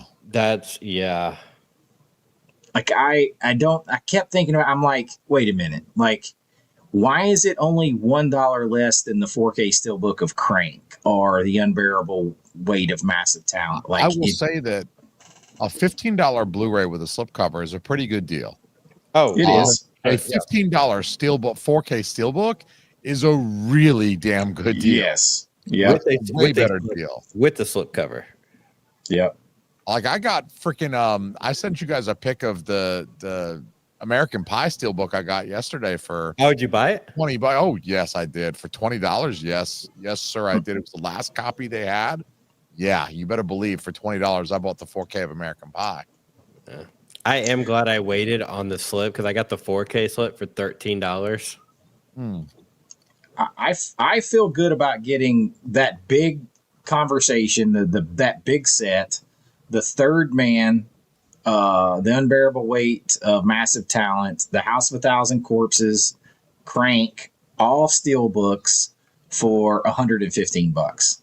That ain't bad at all. I feel good about this. I feel and they good gave you free shipping on that? Free shipping. There you go. And they'll ship. Well, I would say they'll ship that out tomorrow, but they could ship it out tomorrow. They could. They're really fucking fast. I did not get Forbidden Kingdom from Lionsgate. I got Forbidden Kingdom. That was a Amazon exclusive. They didn't offer that one on their site, which is weird because Lionsgate Limited does this thing where none of their shit. I mean, at least like Arrow, I can get it in the Mouth of Madness for $28 on Amazon, but Lionsgate Limited doesn't offer any of their stuff on Amazon except they had like 2 Amazon exclusives that weren't available on their website. And the Forbidden Kingdom was one of them, and I got it as a birthday gift a couple of months ago. So I haven't watched it yet, but I got it as a birthday gift. Nice. That's something. Yeah, I've never seen that. When I think of Forbidden Kingdom, I just think of that Jet Li movie. It is Jet Li. It's Jet Li and Jackie Chan. Okay, we're talking about the same movie. Okay. Yep, you sure are. Okay. Just double checking. Yep. All right, everybody. I think I'm just spent all my money, and it's after 2:00 in the morning.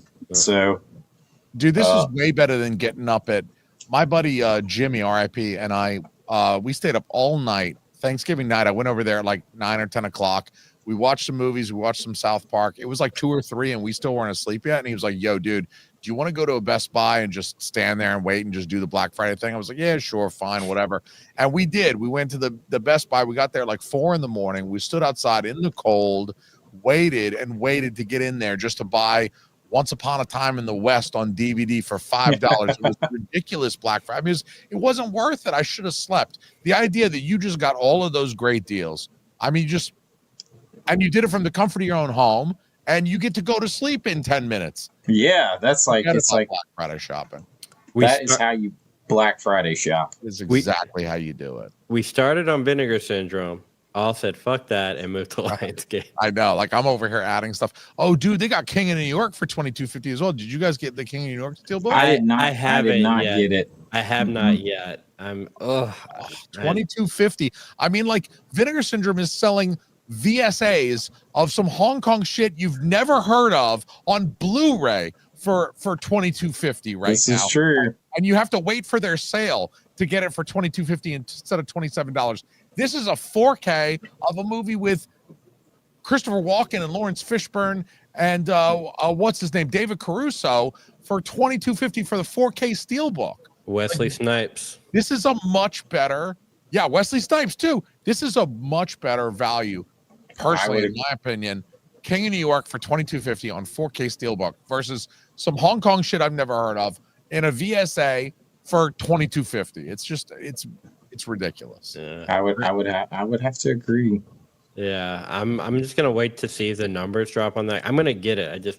I may end up getting it before the end of the weekend. That would be another DVD to 4K upgrade for me.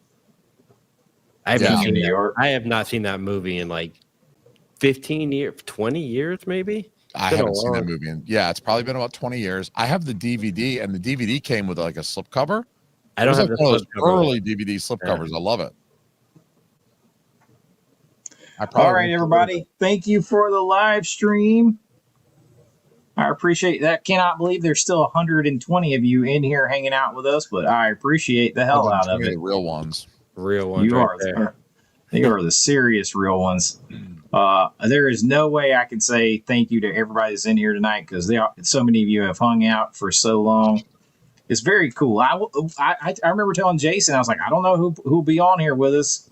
I don't know if anybody will show up, but we'll go on here and talk about movies. And hell, there's been like 200 people in here or so all night long. So that is awesome.